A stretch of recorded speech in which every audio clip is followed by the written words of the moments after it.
For 6 months, every morning, my son brought me a hot cup of herbal tea and smiled gently. "Drink it while it's still hot, Mom." But one cold morning, my old dog accidentally knocked over the cup and licked the spilled tea before I could stop him. 8 minutes later, he died trembling in my arms. That night, I overheard my daughter-in-law whispering in the hallway, "It has to be done before next month." And in that moment, I realized the horrifying truth. They no longer loved me. They just wanted me gone so they could take everything they wanted. Welcome to Her Family Revenge. Right before we dive in, I'd appreciate if you'd leave a comment. Tell me what's the weather like where you are. I read every single one. Just a heads up, some details in this story have been fictionalized for emphasis and reflection. The real focus is the lesson about trust and betrayal. I knew something was wrong the morning my son brought me tea and didn't wait to watch me drink it. I sat on the wooden porch at 6:45 that Monday morning in November, watching the mist settle over my 4.2 acres of hill country land. The air tasted clean and cold the way Texas mornings do before the sun burns through.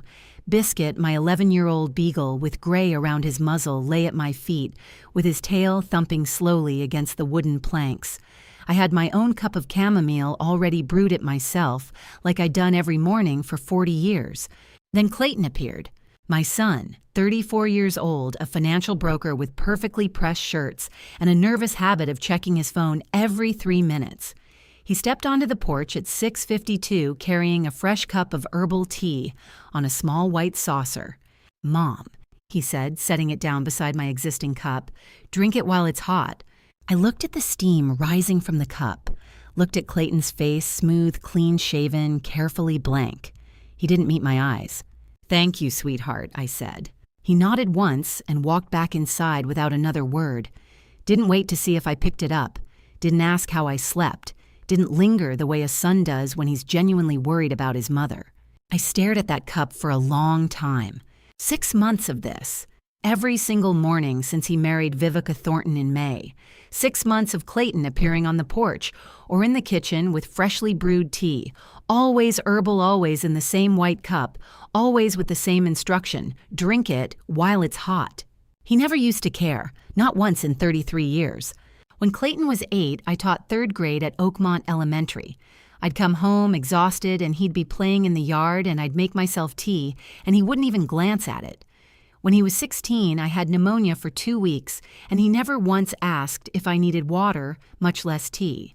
When his father Vernon died 9 years ago in 2015, Clayton showed up for the funeral, stayed 3 days, and left without helping me sort through a single box. But now he brought me tea every morning. I picked up my own cup and took a sip. Chamomile. Simple, mild, familiar. Then I looked at the cup Clayton brought. It smelled right. Herbal blend, maybe mint and something floral. The liquid was pale amber steam still rising. When does a son's sudden kindness stop being kindness and start being something else entirely? I set my cup down and looked across the land Vernon left me. 4.2 acres of Texas Hill country, rocky soil, cedar trees, wild flowers in spring, meadowlarks in summer. Worth more than people thought. Worth more every year as San Antonio sprawled outward, developers circling like buzzards. Clayton knew that. He'd asked me 3 times in the past year to consider selling. Each time I said no. Each time he smiled and said he understood, but his jaw tightened just slightly, and I saw something flicker behind his eyes that looked like his father's disappointment, but sharper. Then he married Vivica. Vivica Thornton, 31 years old, sharp-featured, always in designer activewear like she was about to jog somewhere important, but never actually did. She looked at my house the first time Clayton brought her here and said, "This place is so rustic," in a tone that made rustic sound like a terminal diagnosis. 6 months ago they moved in, temporary Clayton said, just while they looked for their own place, just while they saved up. Vivica redecorated. She called it freshening up. She took down Vernon's landscape paintings and replaced them with abstract prints in black frames. She moved my grandmother's quilt to a closet because it clashed. She rearranged the kitchen so I couldn't find my own coffee mugs. And every morning she stood in that kitchen watching Clayton brew my tea. I noticed that in the second week. I'd come downstairs at 6:30 and Vivica would be there already fully dressed hair, perfect leaning against the counter with her arms crossed while Clayton measured loose tea into the strainer. She never said anything, just watched. The way a manager watches an employee complete a task checking for errors, not the way a wife watches her husband make tea for his mother. Clayton started saying something else around that time too, a phrase that appeared maybe twice in the first month, then more frequently until I started counting because I'm a teacher, and teachers count patterns. At least you're still useful, Mom. You keep the house. 47 times in 6 months I counted. I always count. At first, I thought he meant it kindly. At least you're contributing. At least you're not a burden. But by the 20th time, I heard what he wasn't saying. At least you're still useful for something. Useful. Like I was a tool he hadn't decided to discard yet. Biscuit shifted at my feet and let out a soft whine. I reached down to scratch behind his ears, and he licked my hand once, then settled back down with a sigh that sounded almost human. 31 years teaching 3rd grade taught me one thing: when a child changes their pattern, they're either growing up or hiding something. Clayton wasn't growing up. I looked at the cup he'd brought me. The tea had stopped steaming. The color looked right pale amber, slightly cloudy the way herbal blends get. I leaned forward and sniffed it. Mint, chamomile, something else underneath. Bitter, maybe. Or earthy, hard to tell. I picked up the cup and held it in both hands the way I always did. The ceramic was warm. The liquid inside shifted slightly when I moved. Something about the way Clayton walked back inside this morning sat wrong in my chest. Not waiting. Not looking back. Not asking if I liked it or if I wanted something different. Just drink it while it's hot. Like he needed me to drink it. Like the drinking mattered more than the gesture. I set the cup down next to my own. Didn't drink it. Just set it down. Biscuit lifted his head suddenly and sniffed the air. His ears went back slightly and he made a low sound in his throat. Not quite a growl, not quite a whine. The sound a dog makes when something smells wrong, but he can't articulate what. I looked at him, looked at the cup, looked at the door Clayton had disappeared through. By 8:17 that morning, I would understand why. 8 minutes. That's how long it took for the spilled tea to kill my dog. I sat on the porch with those 2 cups beside me, mine and Clayton's, trying to decide what to do. The morning had warmed up, burned off the mist. I could hear Clayton inside running water, opening cabinets. I reached down for the newspaper tucked beneath my chair. My elbow caught the edge of Clayton's cup. The cup tipped, spilled pale amber liquid spreading across the wooden floor. I lunged for it, but Biscuit was faster. He'd been dozing, and suddenly he was up, tail wagging, tongue out, lapping at the puddle. "No," I said, grabbing his collar. "No, Biscuit, no." But he'd already swallowed several mouthfuls. He looked up at me, tail still wagging like he'd done something clever. I pulled him back and knelt beside him, watched, waited. Maybe I was wrong. Maybe the tea was fine, and I was just a paranoid old woman who'd spent too many years suspecting children of stealing erasers. 2 minutes passed. Biscuit sat down, scratched behind his ear, then lay down with his head on his paws. I exhaled. Then his back leg twitched. Not a normal twitch, a spasm. He lifted his head, confused, and his whole body shuddered. Biscuit.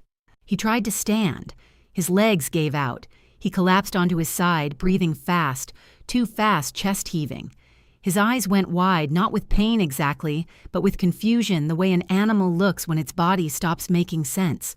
I dropped beside him, put my hands on his ribs, felt his heart racing, felt tremors rippling through his muscles. "What did I do?" I whispered. "What did I just let happen?" He vomited once, then again, yellowish bile mixed with tea. His legs kicked out, scrabbling against nothing, and then he went still. Not peaceful, just still. I picked him up and held him against my chest. His body was warm. His fur smelled like grass and dust and 11 years of sleeping at my feet. I pressed my fingers to his ribs, searching for a heartbeat. Nothing. 8 minutes. I'd looked at my watch when the cup spilled. 8:17. Now it was 8:25. I sat there holding him, staring at the puddle of tea still wet on the porch. Through the kitchen window, I could see Clayton at the sink, rinsing dishes, whistling, completely unaware. The tea from the cup Clayton brewed. The cup he'd brought me every morning for 6 months. A mother knows when her child is lying, the same way she knows when winter's coming. Something shifts in the air too subtle to name but impossible to ignore. I carried Biscuit inside past Clayton in the kitchen. He glanced up. "What happened?" "He's gone," I said. My voice sounded flat, distant. Clayton set down the dish he was drying. "Oh, Mom, I'm sorry. He was old, though. Probably his heart." "Probably not," I said. I buried him myself in the backyard. Clayton offered to help, but I said no. He nodded, told me he understood, went back inside. I dug for 2 hours in the hard Texas soil. My hands blistered. I didn't care. When I came back inside at noon, Vivica was in the living room rearranging throw pillows. She looked up and said, "I'm sorry about your dog," in the same tone she'd used for being out of yogurt. I nodded, went to my bedroom, closed the door, stayed there until dark. At 11 that night, I lay in bed with the lights off and my eyes wide open. Vernon's photo sat on the nightstand, 58 years old in that picture, taken a month before he died, smiling. 9 years gone. I stared at the ceiling and retraced every morning of the past 6 months. The tea always tasted slightly bitter. I'd thought it was just a different blend. I'd felt tired after drinking it. Blamed my age. My hands had started shaking 3 months ago. Blamed arthritis. I'd been forgetting things. Small things. Where I put my keys. What day it was. 4 months ago, Clayton suggested I see a doctor. Said he was worried. Said maybe it was early dementia. Dr. Caldwell ran tests.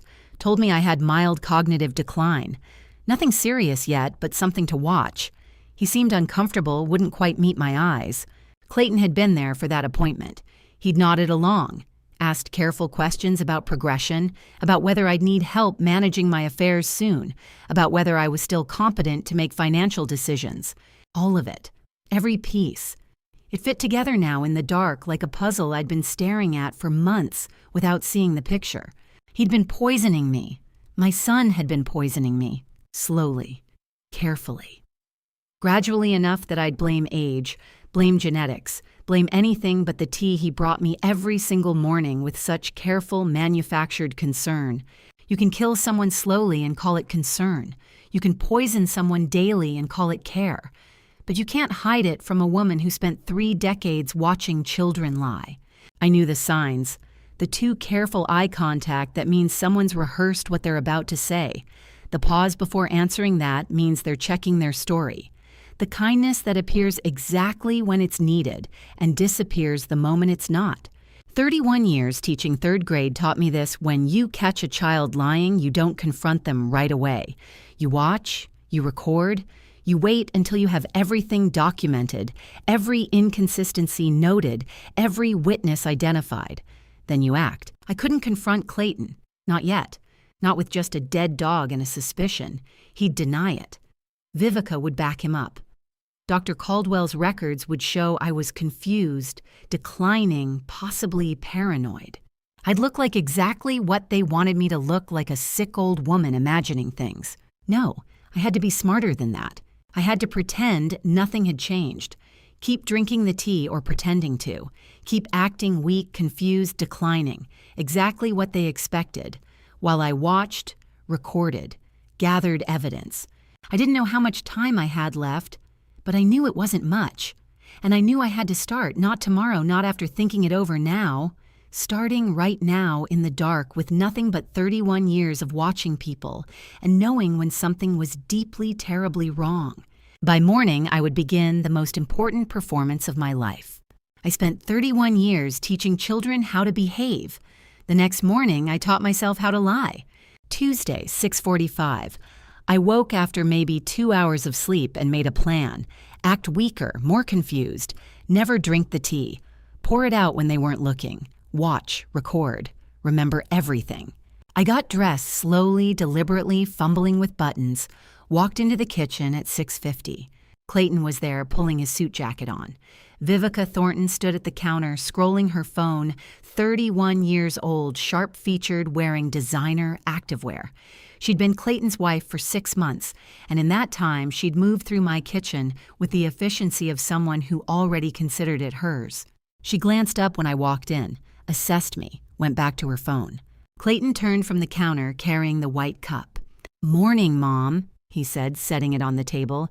Your tea. Thank you, sweetheart, I said. I sat down. There was an empty space near my feet where Biscuit used to lie. The absence was so loud it hurt. I picked up the spoon beside my coffee cup, let my hand shake, just slightly, enough that the spoon rattled against the ceramic. Vivica's eyes flicked toward me, watched for 3 seconds, went back to her phone. Clayton, I said, keeping my voice uncertain, remind me, who was that man we saw at the grocery store, the one with the truck? Clayton paused, looked at me with concern that might have been genuine once, but now felt rehearsed. Mom, that was Gene, our neighbor. You've known him 9 years. Oh, I said, let my face fall. Of course, Gene, I knew that. Vivica looked up. This time her gaze held longer. She glanced at Clayton. He met her eyes. That look, it lasted maybe 2 seconds, but it told me everything. Satisfaction, confirmation, the silent communication of 2 people whose plan was working exactly as expected.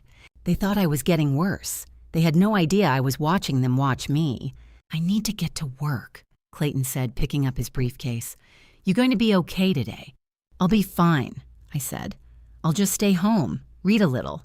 Good, he said, kissed the top of my head. Drink your tea, okay, it'll help. He left through the garage. Vivica followed moments later, barely glancing back. I waited until both cars pulled away.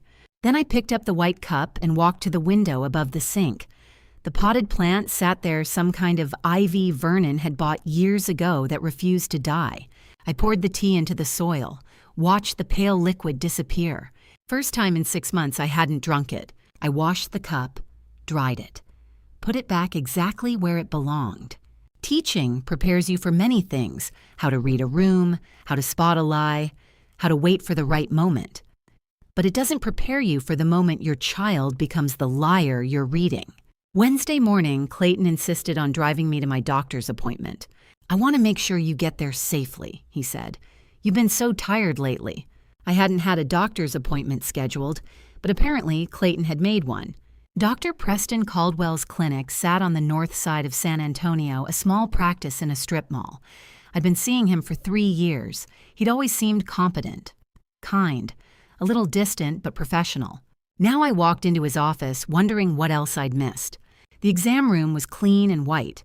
Dr. Caldwell sat behind a small desk, 52 years old, typing notes, without quite meeting my eyes. A photo sat prominently beside his monitor, a young woman in a white medical school coat smiling in front of a university building. Clayton sat in the chair beside me. That was new. I used to come to these appointments alone. Mrs. Henderson, Dr. Caldwell said, glancing at his screen. How have you been feeling? Tired, I said. Let my voice sound vague, confused sometimes. He nodded, typed. Can you tell me what year it is? 2000. I paused, let uncertainty creep into my face. 1415.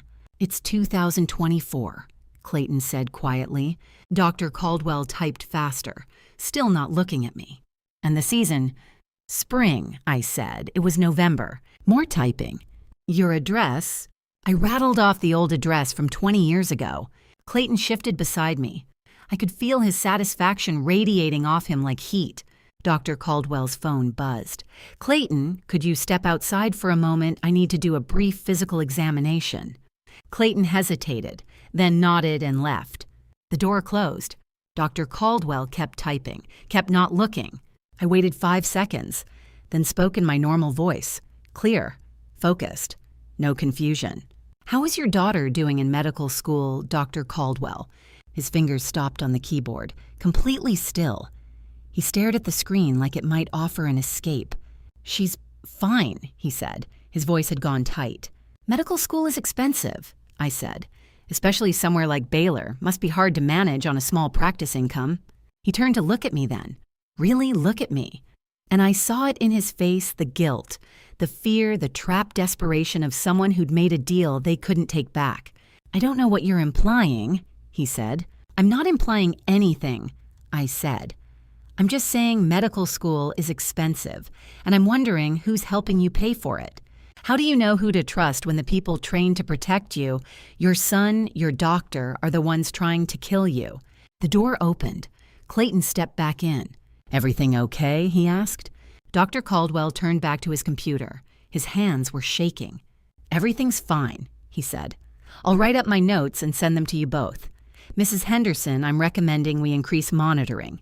Perhaps consider having someone stay with you full time." "Of course," Clayton said. "Whatever you think is best." Clayton drove me home without saying much. I sat in the passenger seat and looked at the road ahead and thought, how many people in my life has she gotten to already? The doctor was just the beginning. I would find out sooner than I expected. $120 million. That's what my son was willing to kill me for. I didn't know that yet when I walked into the kitchen Thursday afternoon and saw Luther standing at the fence line between our properties, holding a bottle of lemonade and a folder. Luther Garrett was 71, a retired real estate attorney with silver hair and reading glasses hanging from a chain around his neck. He'd been my neighbor for 18 years. Vernon used to drink coffee with him on Saturday mornings. I walked out through the back door. "Luther," I said. He handed me the folder without preamble. "You need to see this." Inside were city planning documents, zoning maps, rezoning proposals, all stamped with official San Antonio seals, all dated within the last 3 months. My 4.2 acres sat right in the center of a proposed commercial development zone. "That's unreleased," Luther said quietly. "Won't be public for another 2 months. But the approval process is done. Rezoning happens in 14 months. I stared at the map, my property outlined in red. "What does that mean?" Luther pointed at a number in the bottom corner. "Current value $250,000. Post-rezoning $120 million. The world tilted. "Someone's been asking about your land, Lorraine," Luther said. "Last week and the week before. Called my old firm asking about title liens, who holds the deed. They knew Vernon had died, knew you were the sole owner, knew about the irrevocable trust. Who was asking, wouldn't give a name, but they knew details. They say every person has a price and number that makes them forget their conscience. For my son, that number turned out to be $120 million and my life." I looked at the documents, then at Luther. "How long have you known about this rezoning?" "Found out 3 days ago," he said. "Soon as I heard someone was asking questions, I started digging. This isn't about inheritance. This is about real estate. And that much money makes people do terrible things." "Yes," I said quietly, "it does." Luther studied my face. "You already knew something was wrong." I didn't answer. Couldn't. Not yet. "Don't sign anything," Luther said. "Whatever Clayton tells you, whatever documents he brings, don't sign. The trust Vernon set up protects you, but only if you don't sign it away." "I won't," I said. He nodded, started to turn away, then stopped. "If you need help, Lorraine, if something happens, call me, day or night." "Thank you," I said. He walked back toward his house. I stood there holding the folder, watching the sun sink lower, understanding finally what I was up against. Not just a son who'd lost his way, not just a manipulative daughter-in-law, but 120 million reasons to make sure I died before I could change my will or transfer the property or do anything that would keep that land out of their hands. Friday morning, I started watching everyone with new eyes. Celeste Ramsey arrived at 7:30 like she did every weekday. She was 50, a quiet woman with careful hands who moved through the kitchen with practiced efficiency. Vivica had recommended her 5 months ago, right around the time the poisoning started. "Good morning, Mrs. Henderson," Celeste said, setting her bag down. "Good morning," I said. I sat at the kitchen table with my newspaper and coffee I'd made myself, not the tea Clayton would bring in 20 minutes. I watched Celeste work. She wiped counters, swept the floor, organized the cabinet beneath the sink. Then she bent down and picked up something from the corner near the window, a piece of white ceramic, small, sharp-edged. From the cup that spilled the morning biscuit dyed. I'd swept that floor 3 times since then, must have missed it in the shadow of the cabinet. Celeste held the piece in her palm, looked at it for a long moment. Then she wrapped it in a paper towel, and instead of dropping it in the trash can 2 feet away, she slipped it into her apron pocket. My breath caught. She didn't look at me, didn't acknowledge anything unusual, just continued working, moving to the refrigerator. "Mrs. Henderson, I'll finish the floors today," she said. Same calm tone. "Thank you, Celeste," I said. Why would she keep that piece? That specific piece from that specific cup from the morning my dog died from drinking the tea meant for me. Two possibilities. One, she was working for Vivica, documenting, preserving evidence for some reason I didn't understand yet. Insurance, blackmail, proof she could use later. Two, she was working against Vivica, quietly collecting evidence, waiting for the right moment. But which? How do you know who's working for the people trying to kill you and who's working against them when everyone around you has been handpicked by your would-be murderer? I sat there drinking my coffee, watching Celeste dust the windowsill where I'd been pouring the poison tea into the potted plant for 4 days. The plant looked healthy. Too healthy. Thriving, actually. Celeste glanced at it as she worked. Her expression didn't change, but something about the way she paused just half a second made me wonder if she'd noticed. Clayton came downstairs at 8, brought me the white cup, set it on the table. "Morning, Mom," he said. "Morning, sweetheart," I said. He left for work. I waited until Celeste went upstairs to clean the bathroom. Then I poured the tea into the plant, washed the cup, put it away. When Celeste came back downstairs an hour later, she glanced at the plant again. This time I caught her looking. Our eyes met for just a second. She didn't say anything. Neither did I. I watched Celeste carry the broken piece away in her apron pocket. Not the trash. Her pocket. I filed it away and said nothing. A teacher learns to watch before she speaks. By tomorrow night, I would discover I wasn't as alone as I thought. My 9-year-old granddaughter called to warn me my son was planning to kill me by the end of the month. I didn't know it was her at first. Friday night at 9, my phone vibrated with an unknown number. I almost didn't answer. Then something made me pick up. Grandma, a whisper, young, frightened. "It's me." "Marigold." "This is Mr. Garrett's old phone," she said. "Mom took mine." Marigold Henderson was 9 years old, bright-eyed, with my gentle smile, or what used to be my smile before I learned my son was poisoning me. She lived 3 miles away with Clayton and Vivica in a new development near the highway. I hadn't seen her in 2 weeks. "Are you okay, sweetheart?" I asked. "I heard them," she whispered. "Last night, through the wall. They were in their bedroom, and I was in mine, and the walls are thin, and I heard Dad say something." My chest tightened. "What did you hear?" "Dad said it has to be done before next month. And Mom said, 'Don't you dare mess this up.' They were fighting. Not yelling, but fighting. Before next month. That gave me roughly 2 weeks, maybe less. Did they say anything else?" I kept my voice calm, gentle, the way I used to talk to 3rd graders when they were scared. "No." I put my pillow over my head after that. "But Grandma, I don't like how Mom looks at you, like she's waiting for something." "I know, sweetheart." "Are you okay? You seem tired when you visit." I closed my eyes. "I'm okay. You did the right thing calling me. Mr. Garrett gave me this phone. He said if I ever needed to talk to you and couldn't use my own phone, I should use this one. He said Mom and Dad wouldn't see it on any bills. Luther, smart man, careful man. Thank you for calling." I said, "Go to sleep now. Grandma's okay." "Promise?" "I promise." She hung up. I sat there on my bed holding the phone, and for the first time since Biscuit died in my arms, I cried. There's a special kind of heartbreak reserved for the moment your grandchild becomes your spy, because her own father can't be trusted when childhood innocence collides with adult evil, and you realize you failed to protect her from both. Saturday morning at 10, I sat in Francine Webb's office on the 14th floor of a building downtown overlooking the San Antonio River Walk. Francine was 58, a wills and trust attorney, whose orderly office was surrounded by metal filing cabinets that looked like they'd been there since the 80s. She'd held Vernon's sealed envelope for 9 years, waiting for this exact moment. Vernon established the Irrevocable Living Trust in 2013. Francine said, spreading documents across her desk. 2 years before he died. The house and land are held in trust. You're the sole beneficiary. I knew that, I said. What you might not know is that Luther Garrett is the independent co-trustee. I looked up. Luther, Vernon insisted. He wanted someone outside the family, someone who couldn't be influenced or pressured, someone with legal expertise. Francine slid a document toward me. I recognized Vernon's signature at the bottom. What does that mean? I asked. It means no one can force a sale without the notarized signatures of both you and Luther. Your signature alone is insufficient.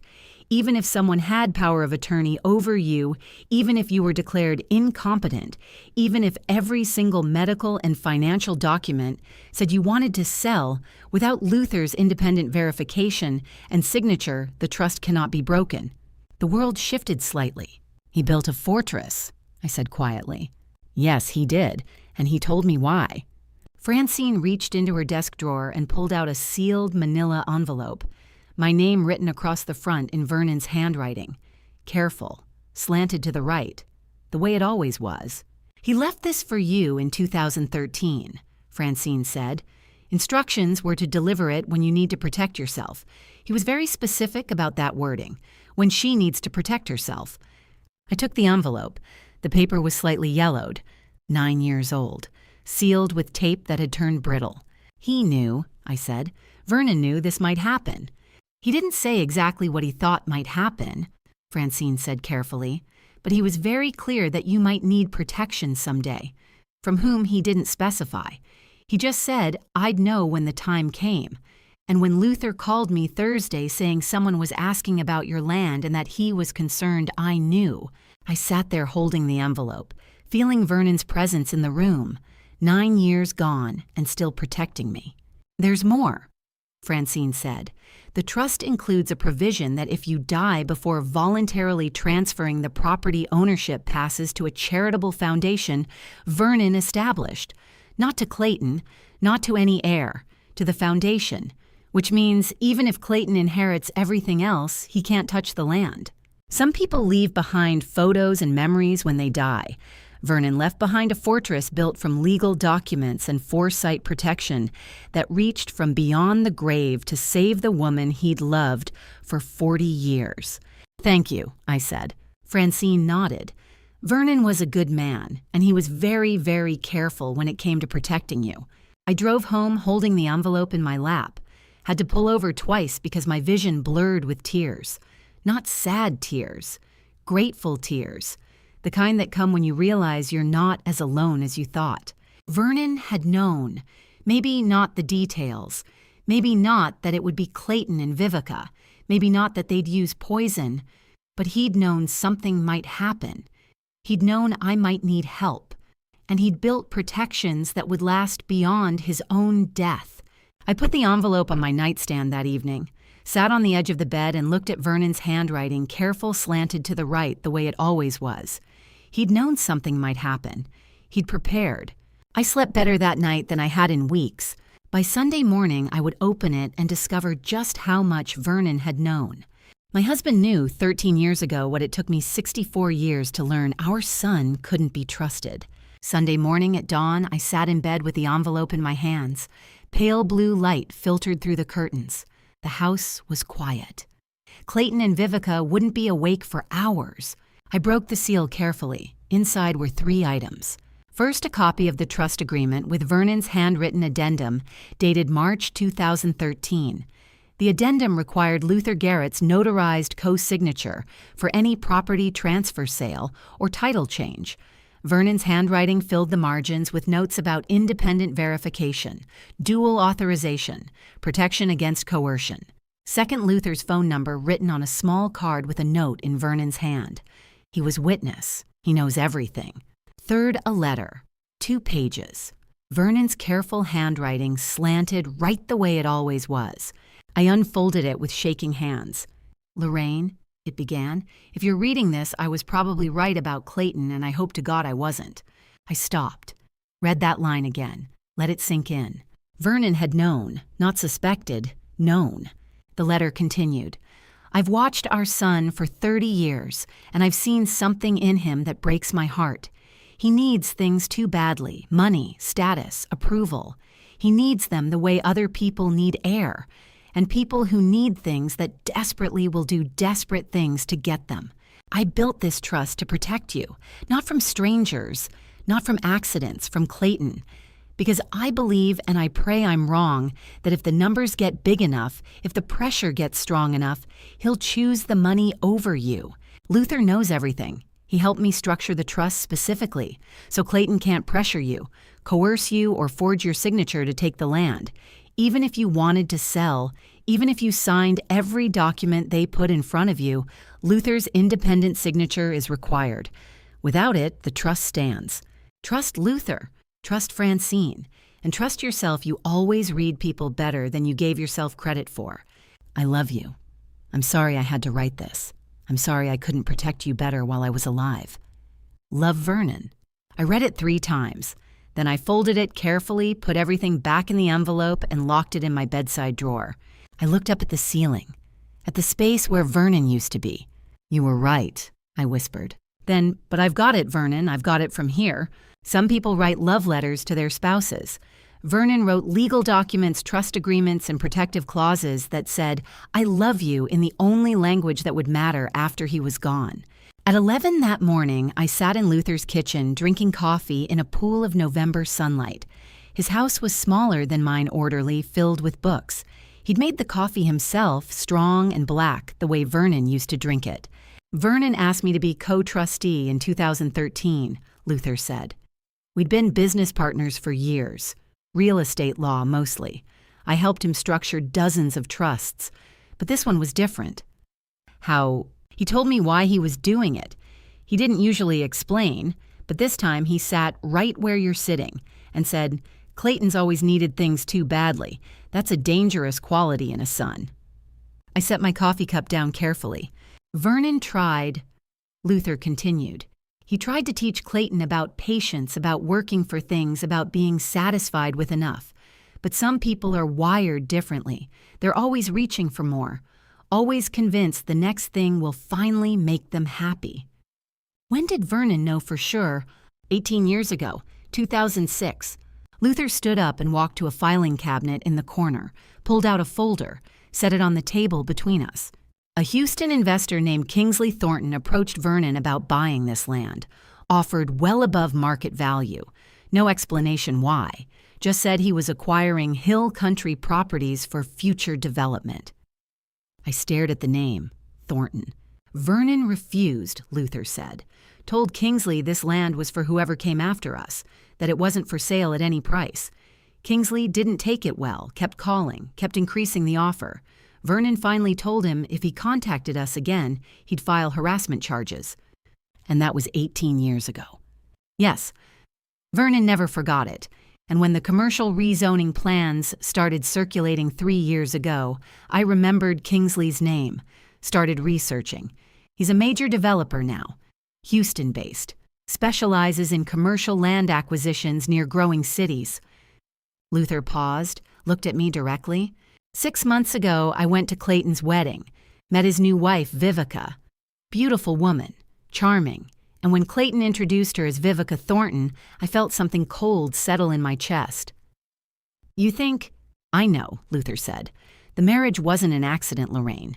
Kingsley Thornton has wanted this land for 18 years, and when Vernon died and the commercial rezoning became certain, he found another way to get it.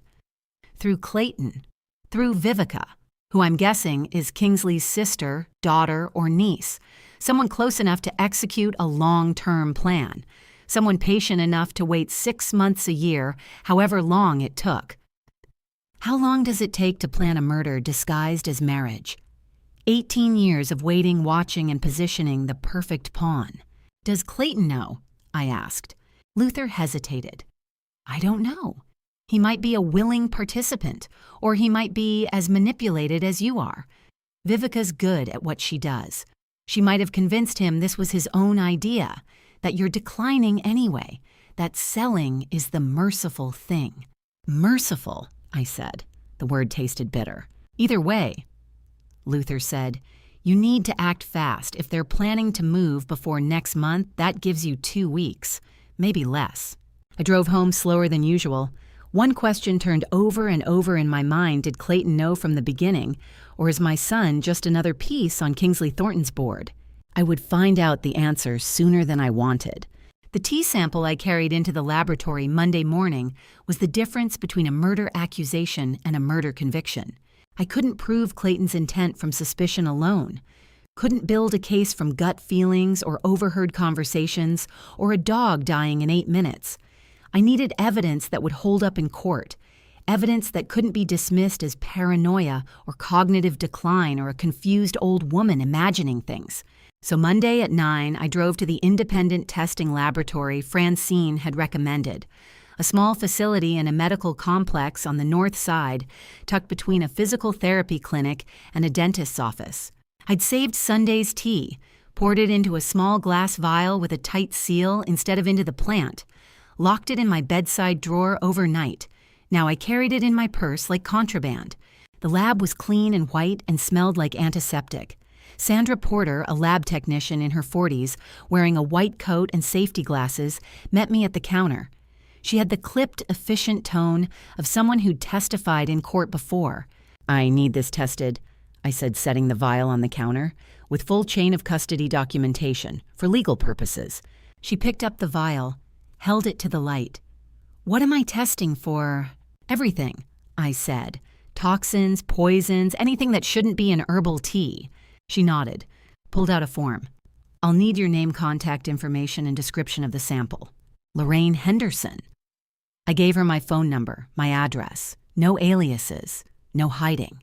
She wrote it all down. Description of sample, beverage found in home. Another nod. She dated and initialed the form, placed the vial in a clear plastic evidence bag, sealed it, dated and initialed the seal. "Results in 72 hours, Mrs. Henderson. We'll call when ready."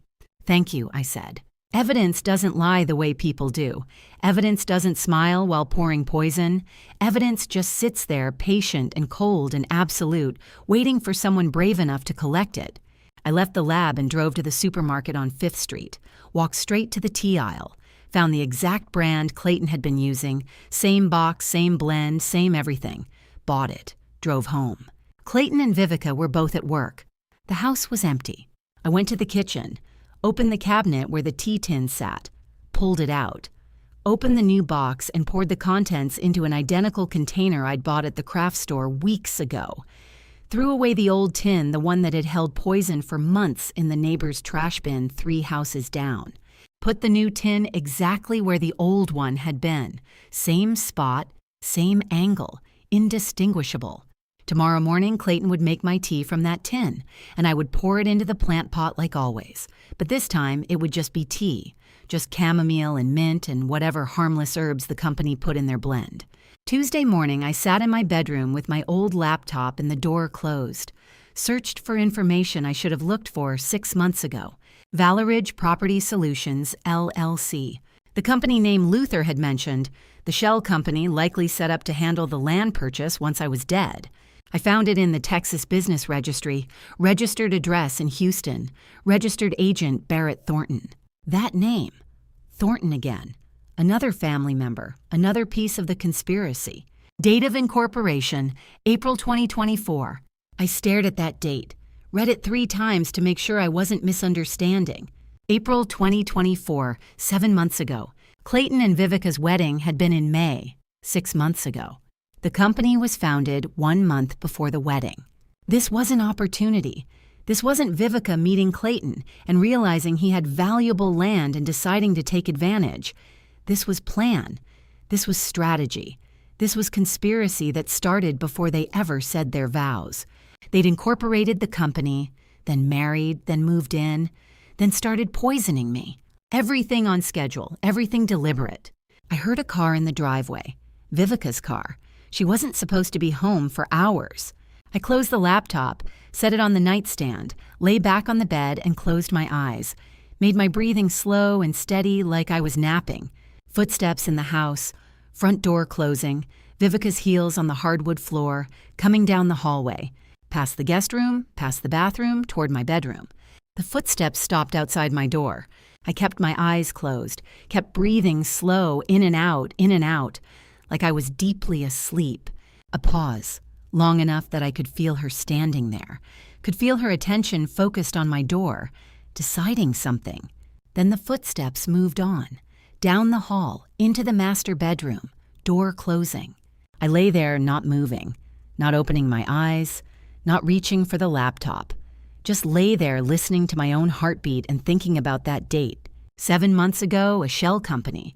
6 months ago, a wedding. 5 months ago, the first cup of poison tea. Everything on schedule. How long had they been planning this? How many meetings in Houston? How many strategy sessions about which tea blend to use? Which dosage would be slow enough to look natural? Which doctor could be pressured to falsify records? How many times had Vivica smiled at me across the dinner table while calculating exactly how much longer I had to live?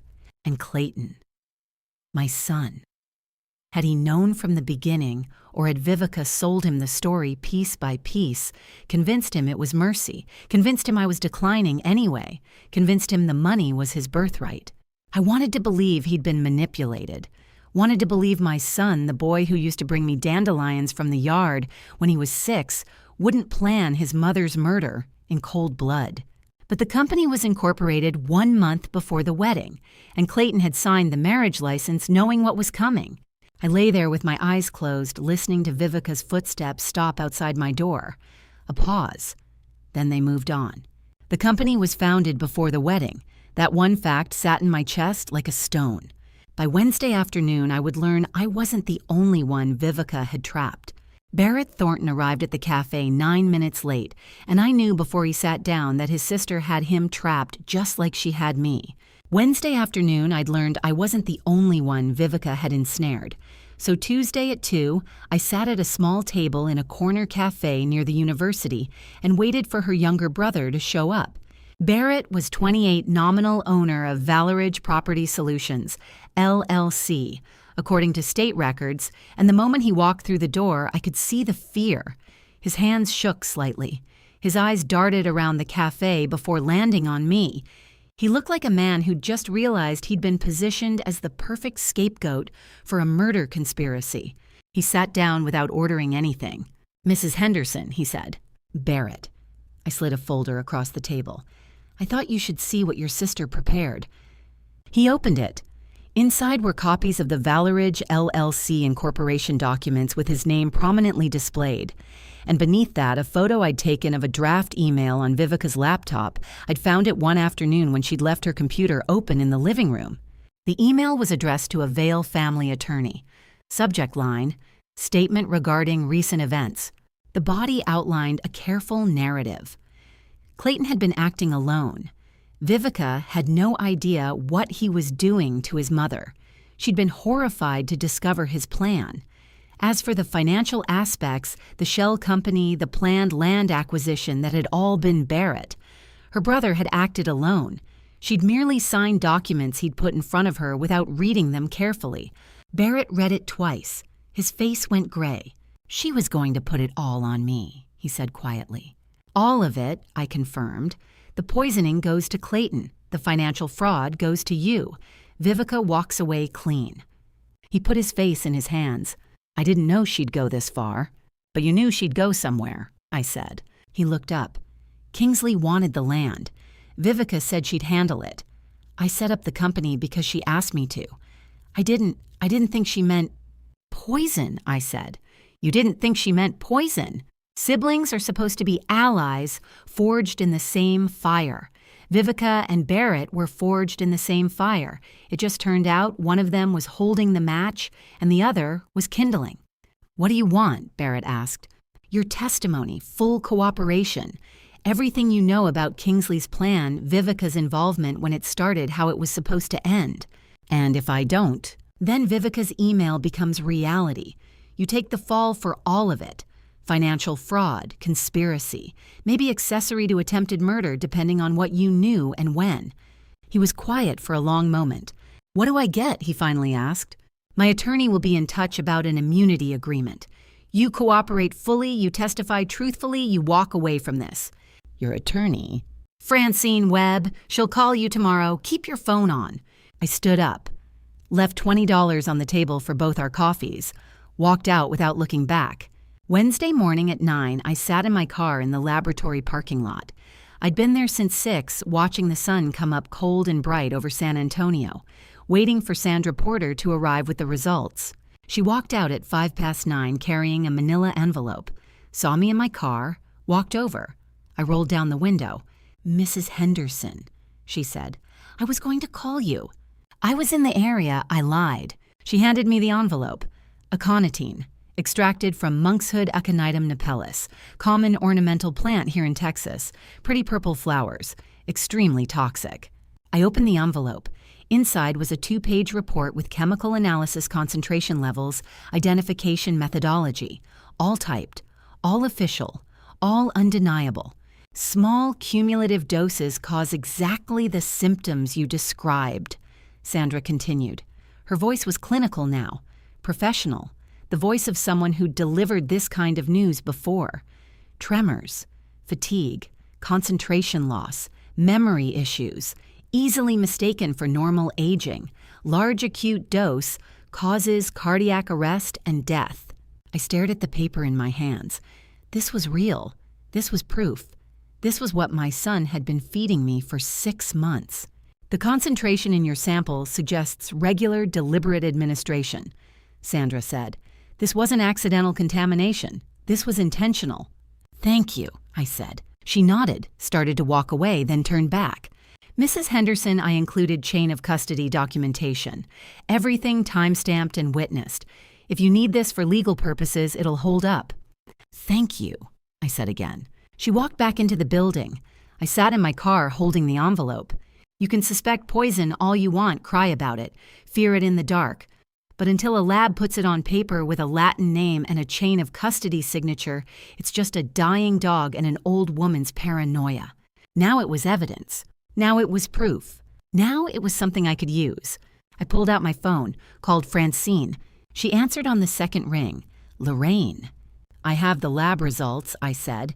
Confirmed poisoning, aconitine from Monkshood, deliberate administration over at least 6 months, full chain of custody documentation.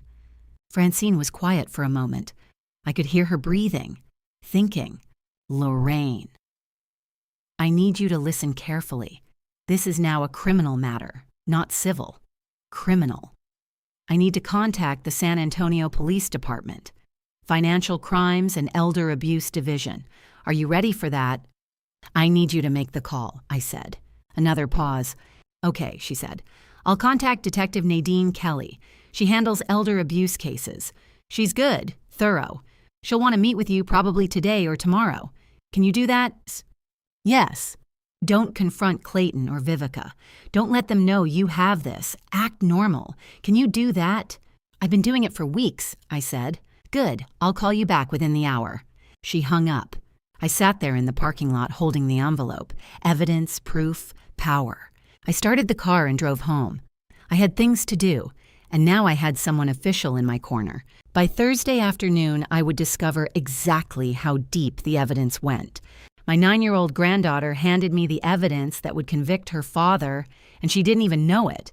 By Thursday, I thought I had everything I needed. Lab proof of the poison, Barrett's cooperation, police involvement through Francine. But Wednesday afternoon at 3:30, Marigold showed me I'd been wrong. She came home from school while Clayton and Vivica were still at work, walked into the kitchen where I was pretending to make dinner, tugged on my sleeve. "Grandma," she whispered, "can I show you something?" I followed her to her bedroom. She closed the door, pulled something from her backpack. A small clip-on camera, the kind they make for pet collars. Pink plastic casing, barely bigger than my thumb. "The camera on Biscuit's collar," she said. Her voice was small, scared. "From my 4th grade project, a day in the life of a pet. I put it on him to film what he did all day." I stared at the camera in her hand. "It still has footage," she whispered. "I haven't watched it. I was scared to, but I thought maybe you should have it." I took the camera from her hand, held it carefully like it might break, like it might explode. "When did you record this?" I asked. "The week before he died. My teacher gave us the assignment and I borrowed the camera from Mr. Garrett and put it on Biscuit's collar and he wore it for 4 days. 4 days, including the morning he died, including mornings before that when Clayton made my tea. You did exactly right, sweetheart," I said. I pulled her into a hug, felt her small body against mine, felt the weight of what she'd just given me. When she pulled away, she looked up at me with those wide eyes. "Is Dad in trouble?" she asked. I couldn't lie to her. Wouldn't. Yes, I said. I think he is. She nodded, looked down at her hands, then back up at me. Good, she said quietly. I took the camera to my bedroom, locked the door, sat down on the floor with my back against the bed. My hands shook. For the first time in weeks, they shook without me performing weakness. Just genuine, uncontrollable trembling. Whatever was on this footage, I couldn't unsee it, and I knew before I pressed play that it would be enough. There's a particular cruelty in being saved by your granddaughter's homework, in knowing that the thing that will send her father to prison came from a project about loving a dog. I plugged the camera into my laptop, found the video files. 4 days of footage from Biscuit's perspective, low to the ground, shaky, mostly just views of the floor and furniture and his own paws walking around. I scrolled through, found the kitchen footage, found the mornings, found 3 that mattered. The first, Clayton in the kitchen at dawn. Biscuit sitting at his feet, camera pointed up at Clayton's chest and face. Clayton reaching into his coat pocket, pulling out a small glass vial, unscrewing the cap, squeezing 3 drops into the teacup, screwing the cap back on, putting the vial back in his pocket, his face clearly visible. No mask, no hiding. Just my son poisoning my tea like it was part of his morning routine. The second, 2 days later. Same kitchen, same angle. But this time, Vivica was there, standing in the doorway watching. Clayton had the vial in his hand and Vivica said something. I turned up the volume. Not too much, we need it gradual. Clayton nodded, put in 2 drops instead of 3. Vivica watched him finish, nodded approval, walked away. Her voice, her direction, her command. The third. The morning Biscuit died, November 11th. I could see the date stamp on the footage. Clayton making the tea, Vivica in the hallway, Clayton looking at her. She held up fingers. 4. He squeezed 4 drops into the cup. Then he carried it outside to me, and when I spilled it, Biscuit lapped it up, and 8 minutes later, he died in my arms. All of it recorded.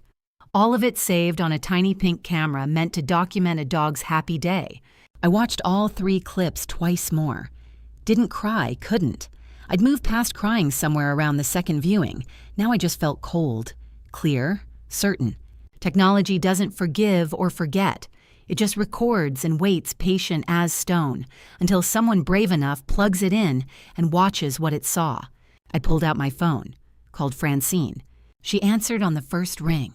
Lorraine did, Detective Kelly. There's video footage, I said. My voice sounded strange, distant. 3 separate mornings, Clayton adding poison to my tea, Vivica directing him, Vivica saying, not too much, we need it gradual. All of it filmed from Biscuit's collar camera, Marigold's 4th grade homework assignment. Silence on the other end. Then, does anyone else know about this footage? Just Marigold, she gave it to me an hour ago. Don't tell anyone.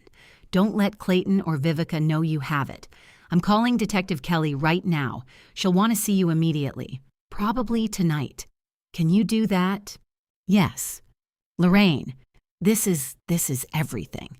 Video evidence of the act, audio of premeditation, both perpetrators visible and identified. This isn't just attempted murder anymore. This is conspiracy. This is elder abuse. This is... She stopped. I heard her breathing. This is everything, she said again.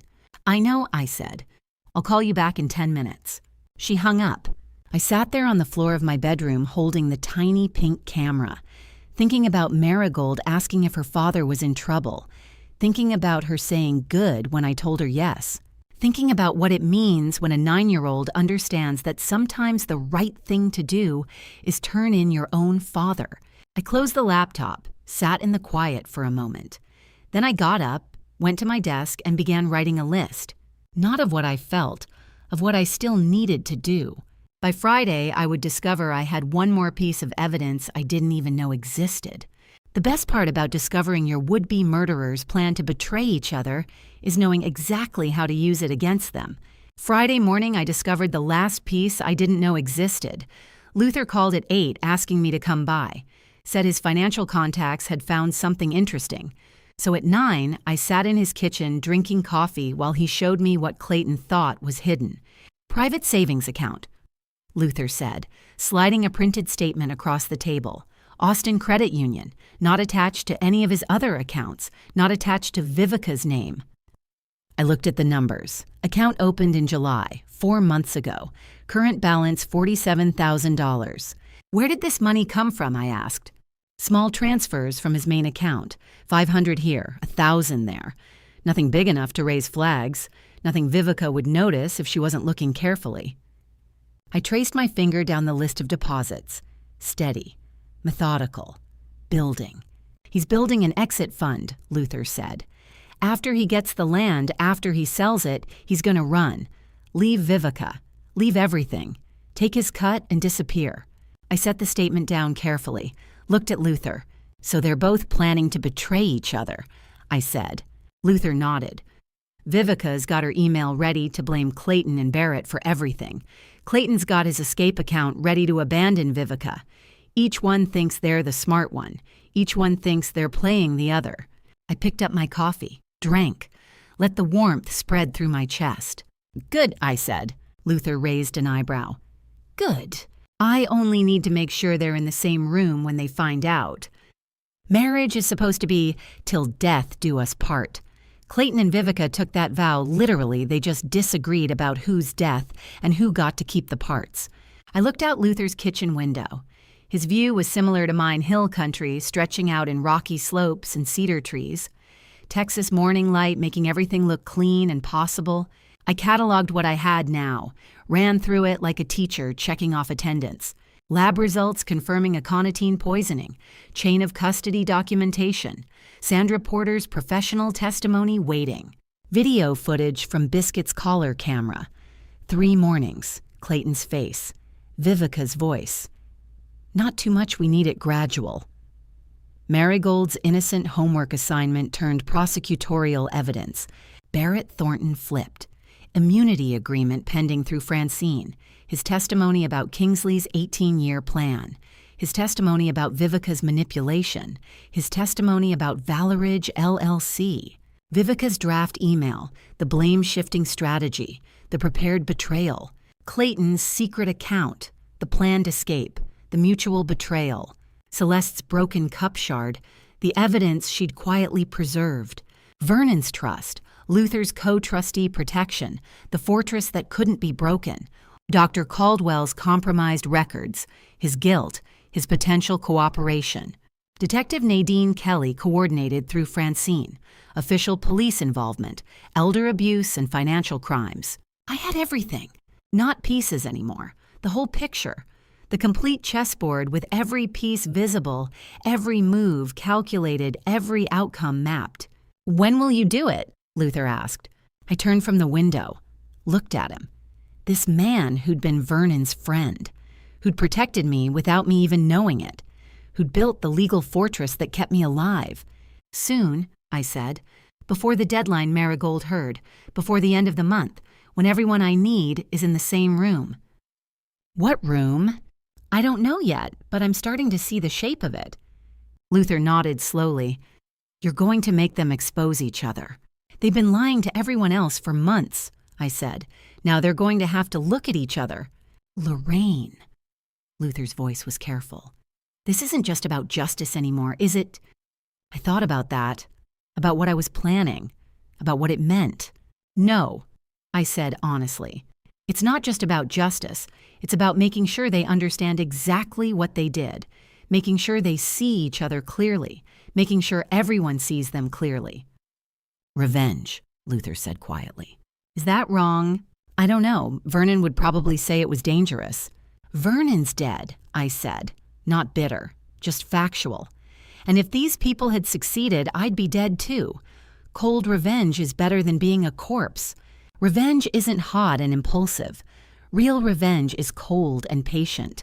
Real revenge is making sure your enemies are in the same room when they discover they've been betraying each other all along. Luther finished his coffee, set the mug down. What do you need from me? He asked. Be ready to testify about the trust, about Vernon's intentions, about the co-trustee requirement, about the 18-year-old approach from Kingsley. Done. And be ready to refuse when they try to force the sale, when they put documents in front of me, when they pressure me to sign. I need you to refuse, publicly, in front of witnesses." "I understand." "They're going to push soon," I said. "Marigold overheard before next month. That gives us a week, maybe less. They're going to force the issue. Try to get me to sign while they think I'm still weak and confused and dying." "But you're not," Luther said. "No," I agreed. "I'm not." I stood up. Luther walked me to the door. "Lorraine," he said, "be careful. These people have already tried to kill you once." "They've been trying to kill me for 6 months," I corrected. "And they failed. They're not going to get another chance." I drove home thinking about rooms, about the right people in the right room at the right time, about what happens when two people who've been lying to everyone else finally have to look at each other and realize the other person was lying too, about Clayton sitting in a room holding evidence of Vivica's prepared betrayal, about Vivica sitting in the same room seeing Clayton's escape account, about both of them realizing they'd been played, not just by me, by each other, about witnesses watching it happen, Luther, Francine, Detective Kelly, Barrett, Dr. Caldwell, maybe even Marigold safely outside but knowing her grandmother had won. I was starting to see the shape of it, the architecture of the trap, the engineering of the exposure. By next week, I would begin building that room. I sat in my car outside Heritage Medical Clinic at 5 o'clock Friday evening, watching Dr. Preston Caldwell lock his office door. The lab report sat in my lap. The toxicology results that would either save him or destroy him. By Friday afternoon, I knew the shape of the trap I was building. Now I needed to start setting the pieces. Dr. Caldwell was the first. He walked across the parking lot toward his car briefcase in one hand, keys in the other. 52 years old, tired shoulders, the weight of compromise hanging on him like a coat that didn't fit right. "I got out of my car. Dr. Caldwell," I called. He turned, saw me. His face went carefully neutral. "Mrs. Henderson, I didn't realize you had an appointment today." "I don't," I said. I walked toward him, held up the envelope. "I have lab results from an independent toxicology analysis. I thought you might want to see them." He stopped walking. His hand with the keys froze halfway to his car door. "Lab results," he repeated. "Aconitine," I said. "From monkshood, Aconitum napellus. Small cumulative doses over 6 months causing tremors, fatigue, concentration loss, memory issues. Easily mistaken for cognitive decline. You diagnosed me with mild dementia 4 months ago, Dr. Caldwell, but I wasn't declining. I was being poisoned." He looked at the envelope, didn't reach for it. "Mrs. Henderson, I don't think—" "I'm not here to threaten you," as I said. My voice was calm, level, the voice I used to use with frightened third graders. "I'm here to offer you a way out." That got his attention. His eyes met mine. "What do you mean?" "I know Vivica pressured you. I know she's paying for your daughter's medical school. I know you falsified my records because you didn't have a choice." His hand with the keys started shaking. "But here's what I'm offering," I continued. "You correct my medical records. You document the pressure Vivica applied. You cooperate fully with the police investigation. And I don't name you in the criminal complaint. You lose your medical license for a while, maybe. But you don't go to prison. And your daughter finishes medical school without knowing her father helped someone try to commit murder."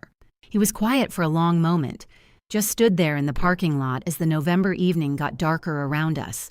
"You'd do that?" he finally asked. "After what I did?" "You made a bad choice," I said. "I'm giving you a chance to make a better one. 1 week, Dr. Caldwell.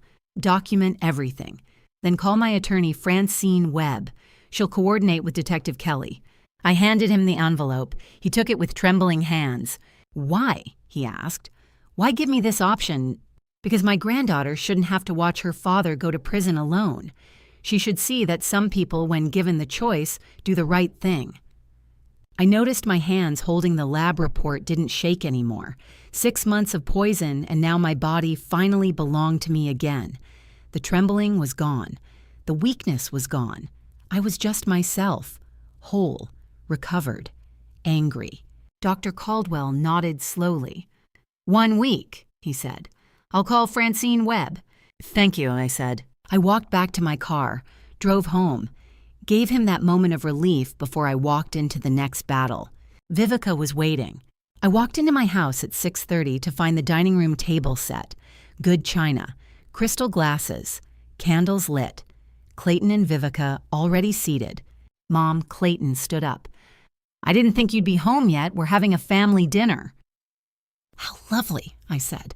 I sat down. Let them serve me. Let them pour wine I wouldn't drink. Let them make small talk about work and weather and nothing that mattered. Dessert came at 8. Apple pie. Vivica cut 3 slices with surgical precision.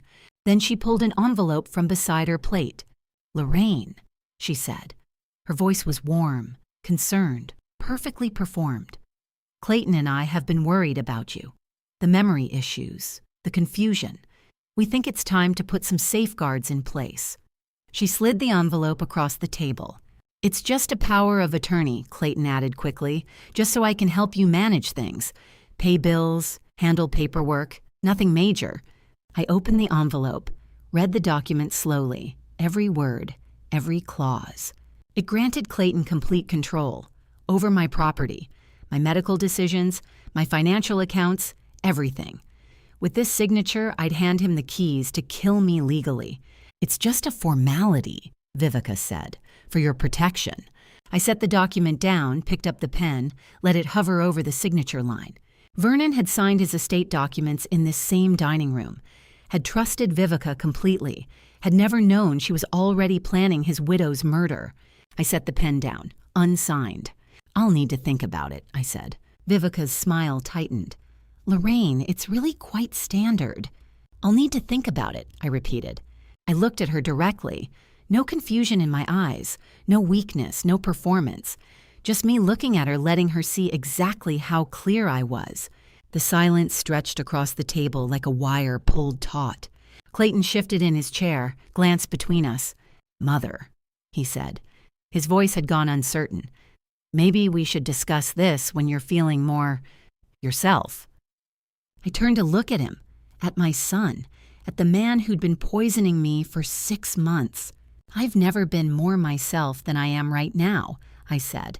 Vivica's teacup stopped halfway to her lips, hung there in the air, frozen. She understood. I could see it in her face, the recognition, the recalculation. Her victim was gone. Her opponent sat across the table, and the game had just changed. The black SUV parked where Vernon's truck used to sit, and the man who stepped out looked at my land like it already belonged to him. Friday night's dinner had ended in that frozen silence, Vivica's teacup suspended mid-air, my refusal hanging in the room like smoke. Clayton had driven Vivica back to their house. I'd gone to bed. Saturday morning, I'd woken expecting consequences. They arrived at 11. I was in the kitchen making coffee when I heard the engine, looked out the window.